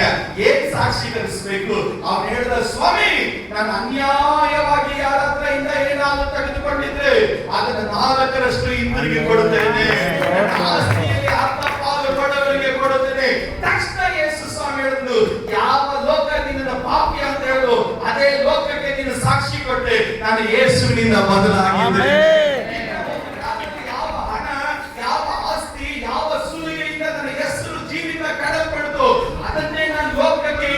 ಕೊಟ್ಟು ನಾನು ಹೇಳ್ತೇನೆ, ಇನ್ನ ನನ್ನ ಭರವಸೆ ಹಣದ ಮೇಲಲ್ಲ, ಇನ್ನ ನನ್ನ ಭರವಸೆ ಲೋಕದ ಮೇಲಲ್ಲ, ಇನ್ನು ಮೇಲೆ ನನ್ನ ಭರವಸೆ ಯೇಸು ಸ್ವಾಮಿ ಮೇಲೆ ಮಾಡ್ತಾನೆ. ತಕ್ಷಣವಾಗಿ ಯೇಸು ಸ್ವಾಮಿ ತಾನು ಹೇಳಿದನು, ಈ ಹೊತ್ತು ಈ ಮನೆಗೆ ರಕ್ಷಣೆ. ಇವತ್ತು ಯೇಸು ಸ್ವಾಮಿಯ ನಾಮವನ್ನು ಕೂಗಿ ಕರೆಯುವ ದೇವರ ಮಕ್ಕಳೇ, ನಾವು ಅನೇಕರ ದೇವರನ್ನ ಆರಾಧನೆ ಮಾಡ್ತೀವಿ, ಅನೇಕರ ದೇವರನ್ನ ಸ್ತುತಿಸ್ತೀವಿ, ಲೋಕದಿಂದ ಬಂದಿದ್ದೀವಿ. ಆದ್ರೆ ನಾವು ತಿರುಗಿ ಲೋಕಕ್ಕೆ ಸಾಕ್ಷಿ ಹೇಳ್ತಾ ಇಲ್ಲ. ಏನ್ ಪಾಸ್ಟರ್ ಹಿಂಗ್ ಹೇಳ್ಬಿಟ್ರಿ ಅಂತ? ಹೌದು, ಇವತ್ತು ಯೇಸು ಸ್ವಾಮಿಗೆ ಚೆನ್ನಾಗಿ ಆರಾಧನೆ ಮಾಡ್ತೀವಿ, ಯೇಸು ಸ್ವಾಮಿಗೆ ಚೆನ್ನಾಗಿ ಸ್ತೋತ್ರ ಹೇಳ್ತೀವಿ, ನಾವು ಕಾಣಿಕೆಗಳು ಕೊಡ್ತೀವಿ. ಲೋಕದಿಂದ ಬಂದಂತ ನಾವುಗಳು ಲೋಕಕ್ಕೆ ಯೇಸು ಸ್ವಾಮಿಯಿಂದ ಒಂದು ಸಾಕ್ಷಿ ಹೇಳ್ತಾ ಇಲ್ಲ. ಏನ್ ಸಾಕ್ಷಿ ಹೇಳ್ತಾ ಇಲ್ಲ? ಕುಡುಕನಾಗಿ ನಾನು ಯೇಸು ಸ್ವಾಮಿ ಹತ್ರ ಬಂದೆ, ಆದ್ರೆ ನಾನು ನಿನ್ನ ಕುಡುಕನಲ್ಲ, ನಾನು ಪರಿಶುದ್ಧನಾಗಿದ್ದೇನೆ. ಪಾಪಿಯಾಗಿ ನಾನು ಯೇಸು ಸ್ವಾಮಿ ಹತ್ರ ಬಂದೆ, ಆದ್ರೆ ನಾನು ನಿನ್ನ ಪಾಪಿ ಅಲ್ಲ, ನಾನು ದೇವರ ಮಗನು ಮಗಳಾಗಿದ್ದೇನೆ. ನಾನು ಸುಳ್ಳುಗಾರನಾಗಿ ಯೇಸು ಸ್ವಾಮಿ ಹತ್ರ ಬಂದೆ, ಆದ್ರೆ ನಾನು ಯೇಸು ಸ್ವಾಮಿಯಿಂದ ಹಿಂದಿರುಗಿ ಹೋಗ್ಬೇಕಾದ್ರೆ ಲೋಕಕ್ಕೆ ಹೇಳ್ತೀನಿ, ನಾನು ಸುಳ್ಳುಗಾರನಲ್ಲ, ನಾನು ಯೇಸು ಸ್ವಾಮಿಯಿಂದ ನೀತಿವಂತನು ಸತ್ಯವಂತನು ಆಗಿದ್ದೇನೆ. ನಾನು ಹೊಟ್ಟೆ ಕಿಚ್ಚುಳ್ಳವನಾಗಿ ನಾನು ಯೇಸು ಸ್ವಾಮಿ ಹತ್ರ ಬಂದೆ, ಆದ್ರೆ ನಾನು ಹಿಂದಿರುಗಿ ಹೋಗ್ಬೇಕಾದ್ರೆ ಹೊಟ್ಟೆ ಕಿಚ್ಚುಳ್ಳವನಾಗಿ ನಾನು ಲೋಕಕ್ಕೆ ಹೋಗಲ್ಲ. ಲೋಕಕ್ಕೆ ಹೇಳ್ತೇನೆ, ನನಗೆ ಒಂದು ಕೆನ್ನೆ ಕೊಡಲು ಇನ್ನೊಂದು ಕೆನ್ನೆ ತೋರಿಸುವಂತ, ಆಶೀರ್ವಾದ ಮಾಡುವಂತ ಮನಸ್ಸುಳ್ಳವನು, ಕ್ಷಮಿಸುವಂತ ಮನಸ್ಸುಳ್ಳವನು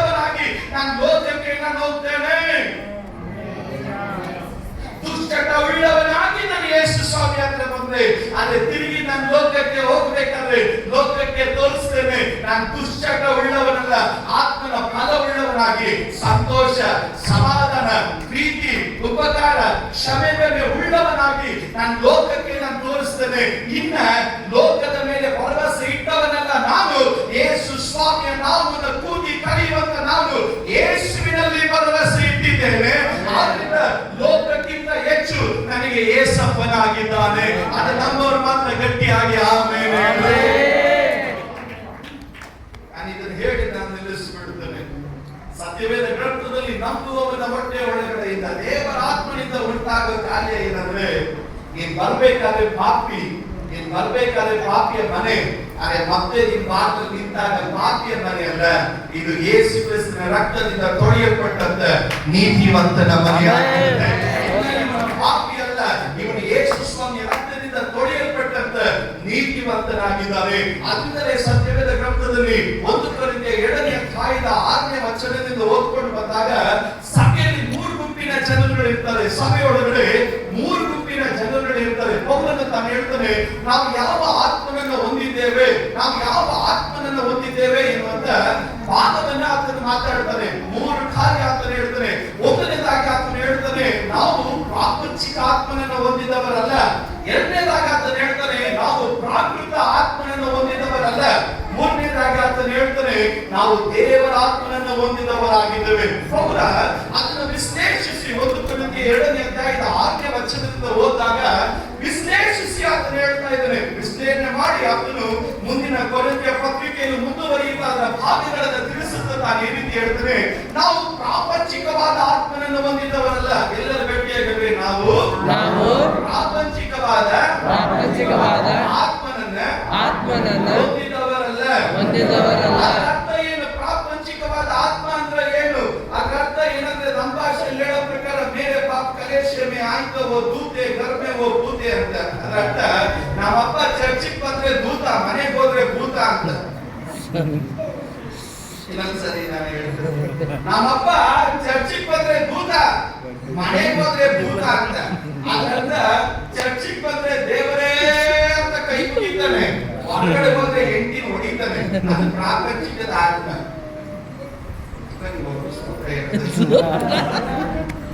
ಚರ್ಚಿಗೆ ಬಂದಾಗ ಬೈಬಲ್ ಅಲ್ಲಿ ಕೀರ್ತನೆಗಾರನು 12ನೇ ಅಧ್ಯಾಯದಲ್ಲಿ ಹೇಳ್ತಾನೆ, ಯೆಹೋವನೇ ರಕ್ಷಿಸು, ಭಕ್ತರು ಮುಗಿದೋಗಿದ್ದಾರೆ. ಅದರ ಅರ್ಥ ಏನಂದ್ರೆ, ಕಣ್ಮುಂದೆ ಕಂಡಾಗ ಅಯ್ಯೋ ನಿನ್ನಂತ ಪಾಸ್ಟರ್, ನಿಮ್ಮಂತ ಅಯ್ಯೋ ನಿನ್ನಂತ ಭಕ್ತರು ಅಯ್ಯೋ ಅಂತಾರೆ. ಹಿಂದ್ಗಡೆ ಹೋದಾಗ ಅವರೇ ಚಾಕಿದ ಶಿಷ್ಟ ಆಗ್ತಾರೆ. ಆ ಪಾಸ್ಟರ್ ಸರಿ ಇಲ್ಲ, ಅವ್ರ ಜೊತೆ ಹೋಗ್ತೀರ ನೀವು. ಹೋದ್ರೆ ಹೇಳ್ತಿದ್ದೆ ಜೇನಿನಂತ ಬಾಯಿ ಮಾತಾಡ್ತಾರೆ, ಸ್ವೀಟ್ ಆಗಿರುತ್ತೆ. ಅವಾಗ ಕೇಳಿದ್ರೆ ಅಲ್ಲೇ ನಾವು ತಂದೆ ಮಕ್ಕಳು ಕಲ್ಕೊಂಡ್ಬಿಡ್ಬೇಕು, ಹಂಗ ಮಾತಾಡ್ತಾರೆ. ಆದ್ರೆ ಬೈಬಲ್ ಅಲ್ಲಿ ಕೀರ್ತನೆಗಾರ ಹೇಳ್ತಾರೆ, ನಿಮಗೆ ಬಾಯಲ್ಲೆಲ್ಲ ಅಲ್ಲೂ ಕುಡಿಯೋದಲ್ಲ ಅಲ್ಲಿ ಇರುತ್ತೆ, ಕಷ್ಟ ಆಗ್ತದೆ. ಯಾವಾಗ ಕಡಿಮೆ ಹೋಗ್ಬಿಡ್ತಾನೋ, ಯಾವಾಗ ಬಿದ್ದೋಗ್ತಾನೋ ಭಯ. ಬೈಬಲ್ ಹೇಳ್ತೇವೆ, ನಾವು ಪ್ರಾಪಂಚಿಕ ಆತ್ಮ ಹೊಂದಿದವರಲ್ಲ. ಒಳಗೊಂದು ಹೊರಗೊಂದು ನಾಟಕ ಮಾಡೋ ಜೀವನ ನಮ್ದಲ್ಲ. ಯಾಕೋ ಅಡ್ಡಾಡೋರು ಸೋತ್ರ ಹೇಳಿಲ್ಲ, ನೀವು ಸೋತ್ರ ಹೇಳಿಲ್ಲ ಅಂದ್ರೆ ಇವತ್ತು ನಿಲ್ಸಲ್ಲ. ನೀವು ಸೈಲೆಂಟ್ ಆಗಿದ್ರೆ ಇದೇ ಸತ್ಯ ಅನ್ನೋ ರೀತಿ. ನಾನು ಬೇಗ ನಿಲ್ಲಿಸ್ಬಿಡ್ತೀನಿ. ಪ್ರಾಪಂಚಿಕ ಆತ್ಮದ ಎಲ್ಲ ಕಹಿಯಾದಂತ ವಿಷದ ಬೇರು ಈ ವ್ಯಕ್ತಿ ಒಳಗಡೆ ಇರುತ್ತೆ. ಇದಕ್ಕೆ ಪ್ರಾಪಂಚಿಕವಾದ ಸ್ವಭಾವ. ನಾಟಕ ಮಾಡೋದಂದ್ರೆ ನಂಬರ್ 1 ಯಾವ ಫಿಲಿಂ ಆಕ್ಟರ್ ಇವ್ರ ಮುಂದೆ ಇಲ್ಲ, 0 ಆಗೋಗ್ಬಿಡುತ್ತಾನೆ. ಕಾರಣ ಏನಂದ್ರೆ, ನಾಟಕ ಮಾಡೋದ್ರಲ್ಲಿ ನಂಬರ್ 1, ಮಾತಾಡೋದ್ರಲ್ಲಿ ನಂಬರ್ 1. ಆದ್ರೆ ಹೃದಯದಲ್ಲಿ ಬೇಡುವಂತ ಜೀವಿತ, ಬೆಳಕಿಂತ ಒಂದು ಜೀವಿತ, ಕತ್ಲಾದಾಗ ಇನ್ನೊಂದು ಜೀವಿತ. ಬೈಬಲ್ ನಮ್ಗೆ ಹೇಳ್ತದೆ, ಅದು ಪ್ರಾಪಂಚಿಕ ಆತ್ಮ ಉಳ್ಳವನೇ ಸಭೆಯೊಳಗಡೆ ನಾಟಕ ಮಾಡೋರು. ನೀವು ಹೊರಗಡೆ ಇರೋನಲ್ಲ, ಸಭೆ ಒಳಗಡೆ ಇರೋರು. ಸಭೆ ಹೊರಗಡೆ ಏನ್ ಮಾಡ್ತಾನೆ, ನಾಟಕ ಮಾಡ್ತಾರೆ. ನಾವು ಅನೇಕ ಸಾವಿರಾರು ವಿಶ್ವಾಸಿಗಳನ್ನು ಮುಂದೆ ನೋಡ್ತಾ ಇರ್ತೀವಿ, ಹೋಗ್ತಾ ಇರ್ತಾರೆ, ಬರ್ತಾ ಇರ್ತಾರೆ. ನಾವು ಕೆಲವೊಂದ್ಸರಿ ಚಿಂತೆ ಮಾಡ್ತೀವಿ, ನಡೆಯಕ್ ಆಗಲ್ಲ ಅಂತ ತಲೆ ಮೇಲೆ ಹೆಗಲ ಮೇಲೆ ಕುಡಿಸ್ಕೊಂಡ್ರೆ ಕಿವಿ ಕಚ್ಕೊಂಡೇ ಹೋಗ್ಬಿಡ್ತಾರೆ. ಸೋತ್ರ ಅಪ್ಪ ಹಾಕೊಂಡೇ ಇರ್ತಾರೆ, ಯಾವ ಬೆಚ್ಚೂರಿ ಆಗ್ತಾರೋ ಗೊತ್ತೇ ಇಲ್ಲ. ಅದರ ಅರ್ಥ ಏನಂದ್ರೆ, ಬಾಯಲ್ಲಿ ಚೆನ್ನಾಗಿದೆ ಮಾತು, ಕ್ರಿಯೆಯಲ್ಲಿ ಇಲ್ಲ.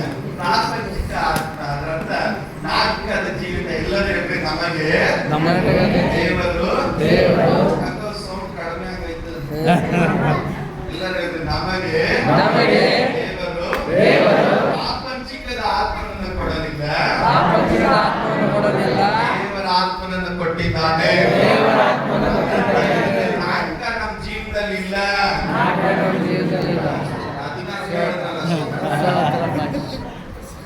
ನಾಟಕ ಮಾಡಲ್ಲ.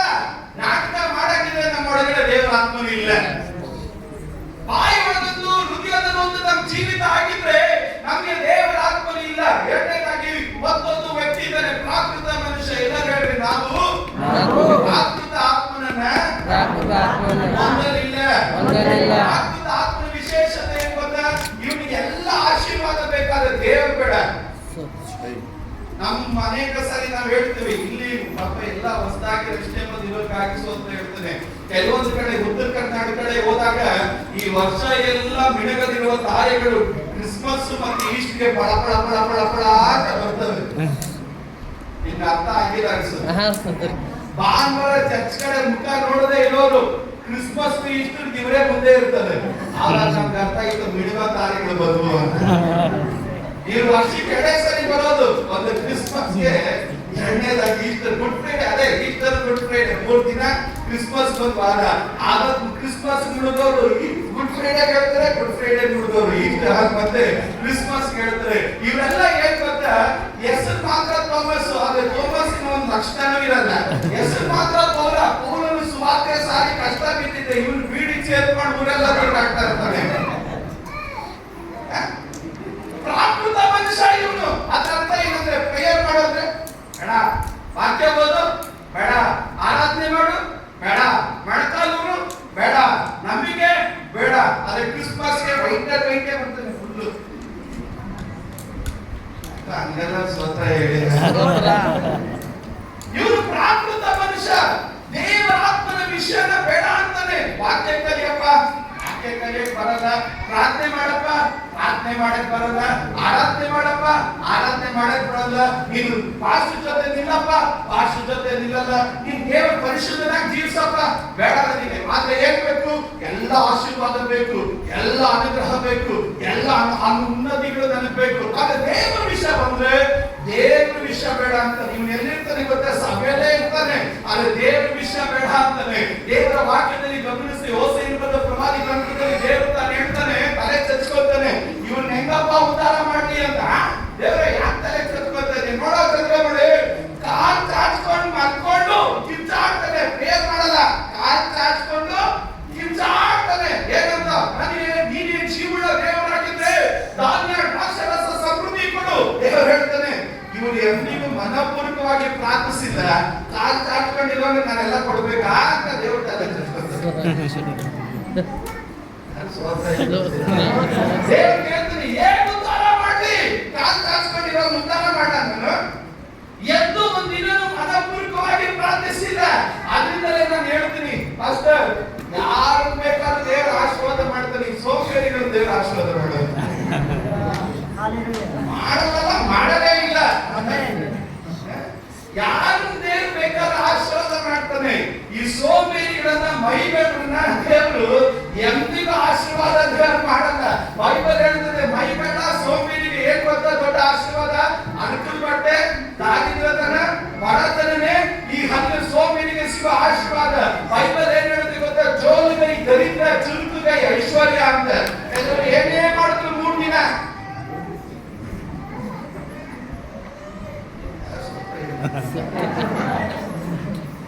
ಒಬ್ಬ ನಮ್ಮ ಹತ್ರ ಬಂದ ಫಸ್ಟ್ ಒಂದು 10 ವರ್ಷ ಆಗಿರ್ಬೇಕು. ಒಬ್ಬ ತಾಯಿ ಇಲ್ಲ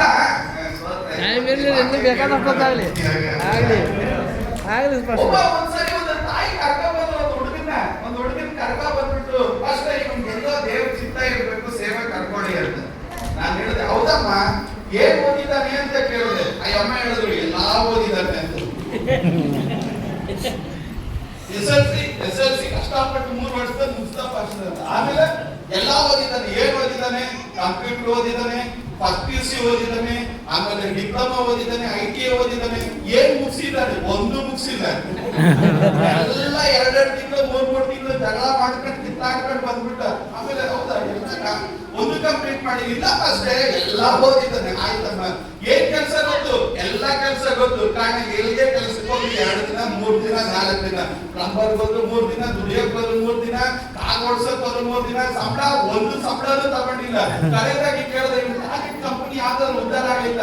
ನಾನು ಅಮ್ಮ ಹೇಳಿದ್ರು ಕಂಪನಿ ಬಾಲ್ ಮುಚ್ಕೊಂಡು ಹೋಗ್ಬಿಟ್ಟು 15 ನಿಮಿಷಕ್ಕೆ ನಾನು ಕಡೆಯದಾಗಿ ಆ ಯಮ್ಮನ ಕೈ ಮುಗಿದು ಹೇಳಿದೆ, ನಿಮ್ಗೆ ಸೇವೆ ಎಲ್ಲ ಬೇಕಾಗಿದೆ, ನಿಮ್ಗೆ ಕೊನೆ ಏನು ಬೇಕು ಅಂತ. ಕಾರಣ ಇವ್ರು ಜೋಗ ಇವ್ರು ನಾಳೆ ಸೇವೆಗೆ ಬಂದ್ರು 3 ದಿವಸ ಕಡೆಯದಾಗಿ ಪಾಸ್ಟ್ ಬಗ್ಗೆ ಹೇಳ್ಬಿಡ್ತಾರೆ, ಈ ಪಾಸ್ಟ್ ಸರಿ ಇಲ್ಲ ನನ್ನ ಸೇವೆಗೆ ಕಳಿಸಿ ಸ್ವತಃ ಹೇಳಿ.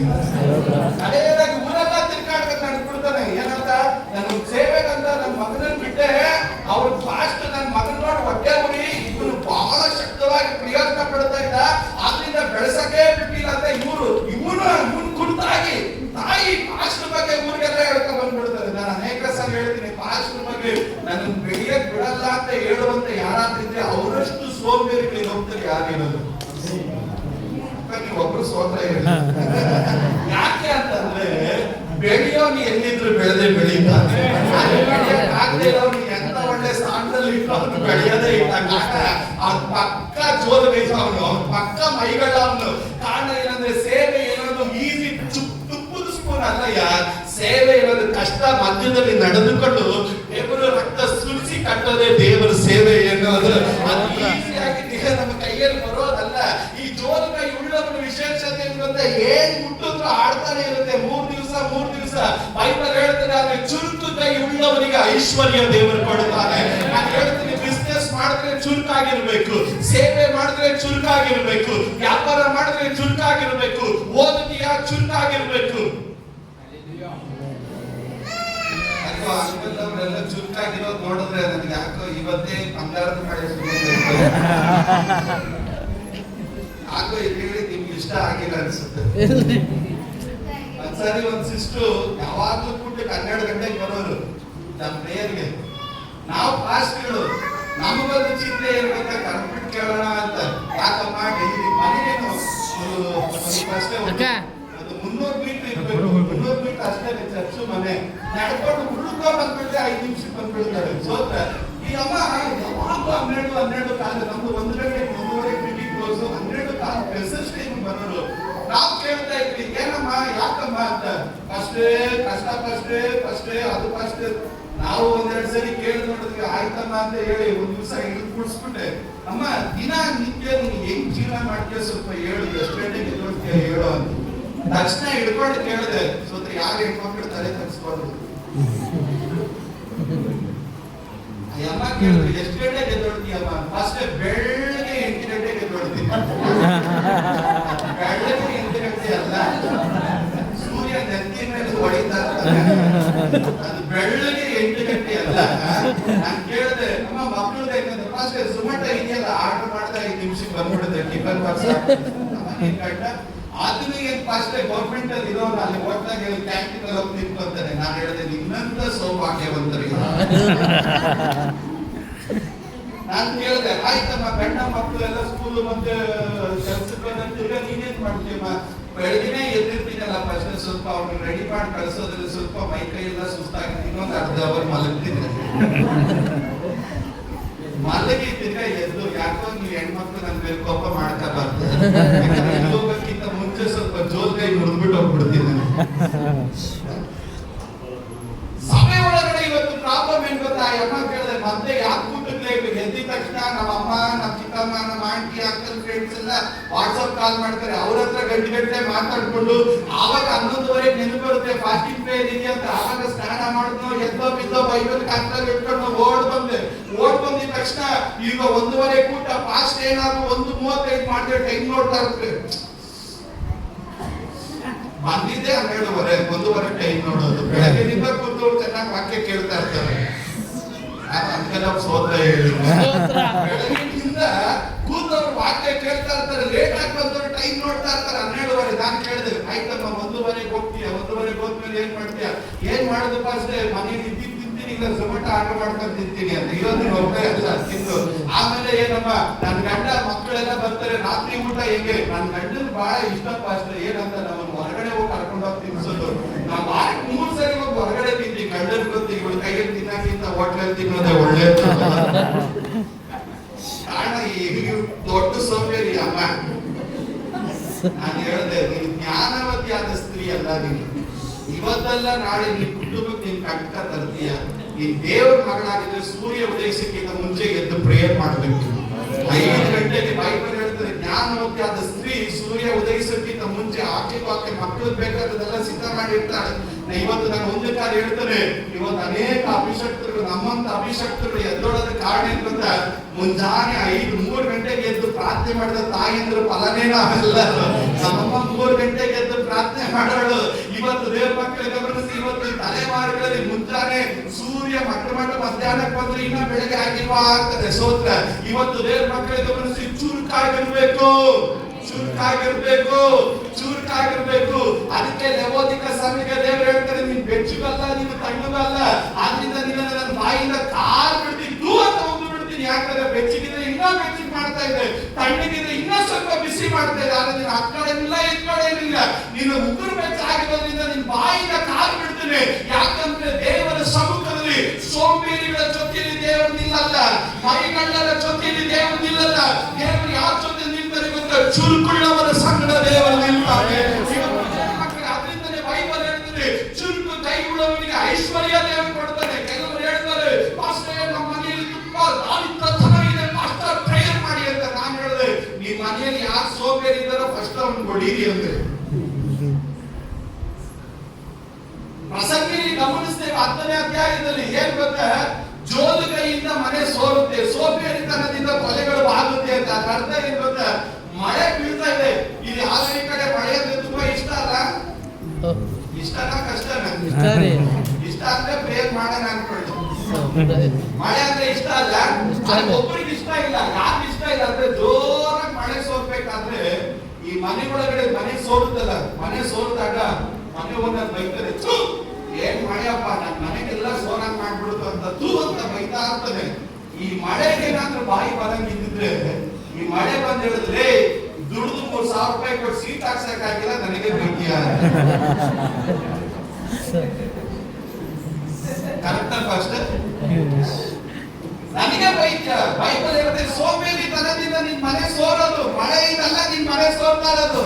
ನೀನ್ ಸೋಂಬೇರಿತನದಿಂದ ಮನೆ ಸೋರ್ತಾ ಇರೋದು. ದುಡ್ದು 3,000 ರೂಪಾಯಿ ಕೊಟ್ಟು ಸೀಟ್ ಹಾಕ್ಸಕ್ಕಾಗಲ್ಲ, ನನಗೆ ಬೈತೀಯಾ ಅಂತ ಹೇಳಿ ಈಗ ಮಳೆ ನಮಗೆ ಹೇಳುತ್ತೆ. ಇವತ್ತು ದೇವ್ರ ಮಕ್ಕಳು ಗಮನಿಸಿ, ಅನೇಕ ಮನೆ ಸೋರೋದು ಕಾರಣ ಏನ್ ಗೊತ್ತಾ? ಸೋಂಬೇರಿತನ, ಜೋಲ್ಗೆ ಕಾರಣ ಏನ್ ಗೊತ್ತಾ? ದೇವರ ವಿಷಯ ಬಂದಾಗ ದೇವರ ವಿಷಯ ಬೇಡ, ಕಾರ್ಯ ನೆರವೇರ್ರಿ. ಇವತ್ತು ದೇವ್ರ ಮಕ್ಕಳಿಗೆ ಗಮನಿಸಿ, ನಾವು ಪ್ರಾಪಂಚಿಕ ಆತ್ಮನನ್ನು ಹೊಂದಿದವರಲ್ಲ, ಪ್ರಾಕೃತ ಆತ್ಮನನ್ನು ಹೊಂದಿದವರಲ್ಲ. ಈ ವಾಕ್ಯ ಹೇಳೋ ಪ್ರಕಾರ ಚುರುಕಾಗಿರ್ಬೇಕು, ಈ ವಾಕ್ಯ ಹೇಳೋ ಪ್ರಕಾರ ಸತ್ಯವಂತರಾಗಿರ್ಬೇಕು, ಈ ವಾಕ್ಯ ಹೇಳೋ ಪ್ರಕಾರ ನೀತಿವಂತರಾಗಿರ್ಬೇಕು. ಕಡೆಯದಾಗಿ ದೇವರ ವಾಕ್ಯ ಹೇಳ್ತದೆ, ಸಮಯ ಆದ್ರಿಂದ ಒಂದು ಪಾಯಿಂಟ್ ಹೇಳಿ ನಿಲ್ಲಿಸ್ಬಿಡ್ತದೆ, ನಾವು ಪರಿಶುದ್ಧಾತ್ಮನನ್ನ, ಆತ್ಮನನ್ನ, ಪವಿತ್ರಾತ್ಮನನ್ನ ನಾವು ಹೊಂದಿದವರಾಗಿದ್ದೇವೆ. ನಾವು ಆತ್ಮ ಉಳ್ಳವರು ಹೊಂದಿದ್ದೇವೆ. ಎಲ್ಲರ ಗಟ್ಟಿಯಾಗಿ ನಾವು ಹೊಂದಿರುವ ಆತ್ಮ ಹೇಳಿತನದ ಆತ್ಮನಲ್ಲ, ಶಿಕ್ಷಣ ಮತ್ತು ಧೈರ್ಯದ ಆತ್ಮನಾಗಿದ್ದಾನೆ. ನಮ್ಮ ಒಳಗಿರುವ ಆತ್ಮ ಪವಿತ್ರಾತ್ಮನಾಗಿದ್ದಾನೆ.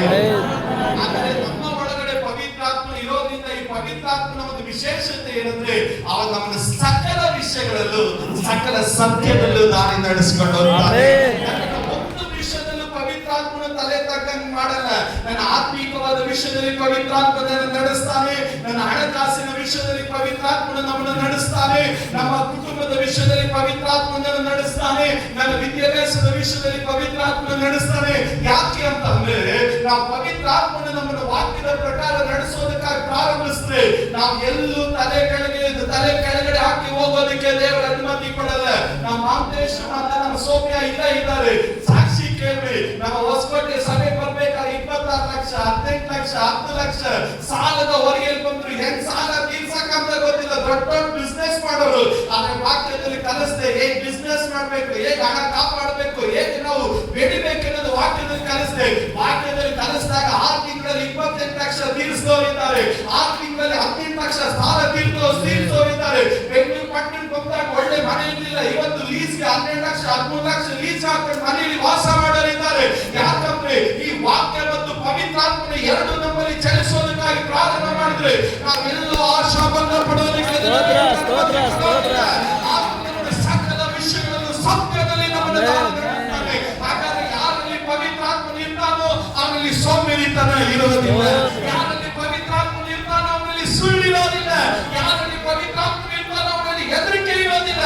ಯಾರಲ್ಲಿ ಪವಿತ್ರಾತ್ಮನ ಇರ್ತಾನೋ ಅವನಲ್ಲಿ ಪಾಪ ಇರೋದಿಲ್ಲ. ಯಾಕಂದ್ರೆ ನಮಗೆ ಕೊಟ್ಟಿರುವ ಆತ್ಮನಾಥನು ಪವಿತ್ರಾತ್ಮನಾಗಿದ್ದಾನೆ. ಈ ಆತ್ಮನ ವಿಶೇಷತೆ ಏನು? ಪೌಲನು ಹೇಳ್ತಾನೆ, ನಮಗಾದರೂ ಈ ಆತ್ಮನು ನಮಗೆ ಬೇಕಾದದೆಲ್ಲ ದೇವರು ನಮಗೆ ಸಿದ್ಧ ಮಾಡಿದ್ದನ್ನೆಲ್ಲ ಪ್ರಕಟಿಸ್ತಾನೆ. ಪವಿತ್ರಾತ್ಮನ ಸಂಗಡ ನಡೆಯೋನಿಗೆ ನಿರೀಕ್ಷೆ ಇದೆ, ನಿರಾಶೆ ಇಲ್ಲ. ಪವಿತ್ರಾತ್ಮ ಹೇಳ್ತಾನೆ, ನಿನಗಾಗಿ ಯೇಸಪ್ಪ ಒಳ್ಳೆಯದನ್ನ ಸಿದ್ಧ ಮಾಡಿದ್ದಾನೆ. ನಿನ್ನ ಕುಟುಂಬಕ್ಕಾಗಿ, ನಿನ್ನ ಭವಿಷ್ಯಕ್ಕಾಗಿ, ನಿನ್ನ ಜೀವಿತಕ್ಕಾಗಿ, ನಿನ್ನ ತಲೆಮಾರುಗಳಿಗಾಗಿ ಒಳ್ಳೆಯದನ್ನ ಸಿದ್ಧ ಮಾಡಿಟ್ಟಿದ್ದಾನೆ. ನೀನ್ ಏನ್ ಮಾಡ್ಬೇಕಂತ ನನ್ನ ಸಂಗಡ ನಡ್ತವ ಸಾಕು. ನಿನಗಾಗಿ ಯೇಸಪ್ಪ ಸಿದ್ಧ ಮಾಡಿರೋ ಕಡೆ ನಾನು ನಿನ್ನನ್ನು ತಲುಪಿಸುತ್ತೇನೆ. ಇವತ್ತು ನಾನು ಒಂದು ಕಾರ್ಯ ಹೇಳ್ತೇನೆ, ನಿನಗಾಗಿ ಯೇಸಪ್ಪ ಏನ್ ಸಿದ್ಧ ಮಾಡಿದನೋ ಅದಕ್ಕೆ ತಲುಪಿಸುವ ಒಬ್ಬನೇ ಒಬ್ಬನು ಪರಿಶುದ್ಧಾತ್ಮನಾದ ದೇವರು. ಈ ಪವಿತ್ರಾತ್ಮ ಯಾರ ಮುಖಾಂತರ ಹರಿತಾನೆ? ನಂಬುವವರ ಹೊಟ್ಟೆ ಒಳಗಡೆಯಿಂದ ಯೇಸು ಕ್ರಿಸ್ತನಲ್ಲಿ ನಂಬಿಕೆಟ್ಟು ಆತನ ನಾಮವನ್ನು ಕೂಗಿ ಕರೆಯುವ ಪ್ರತಿಯೊಬ್ಬರ ಮುಖಾಂತರವಾಗಿ ಈ ಪವಿತ್ರಾತ್ಮನ ಚಲಿಸ್ತಾನೆ. ಇವತ್ತು ನನ್ನ ಮಾತುಗಳನ್ನ ನಾನು ವಿರೋಧಿಸ್ತೇನೆ. 2 ನಿಮಿಷ ಪ್ರಾರ್ಥನೆ ಮಾಡುತ್ತಾರೆ. ಸ್ವಲ್ಪ ದಾರಿ ಬಿಟ್ಟು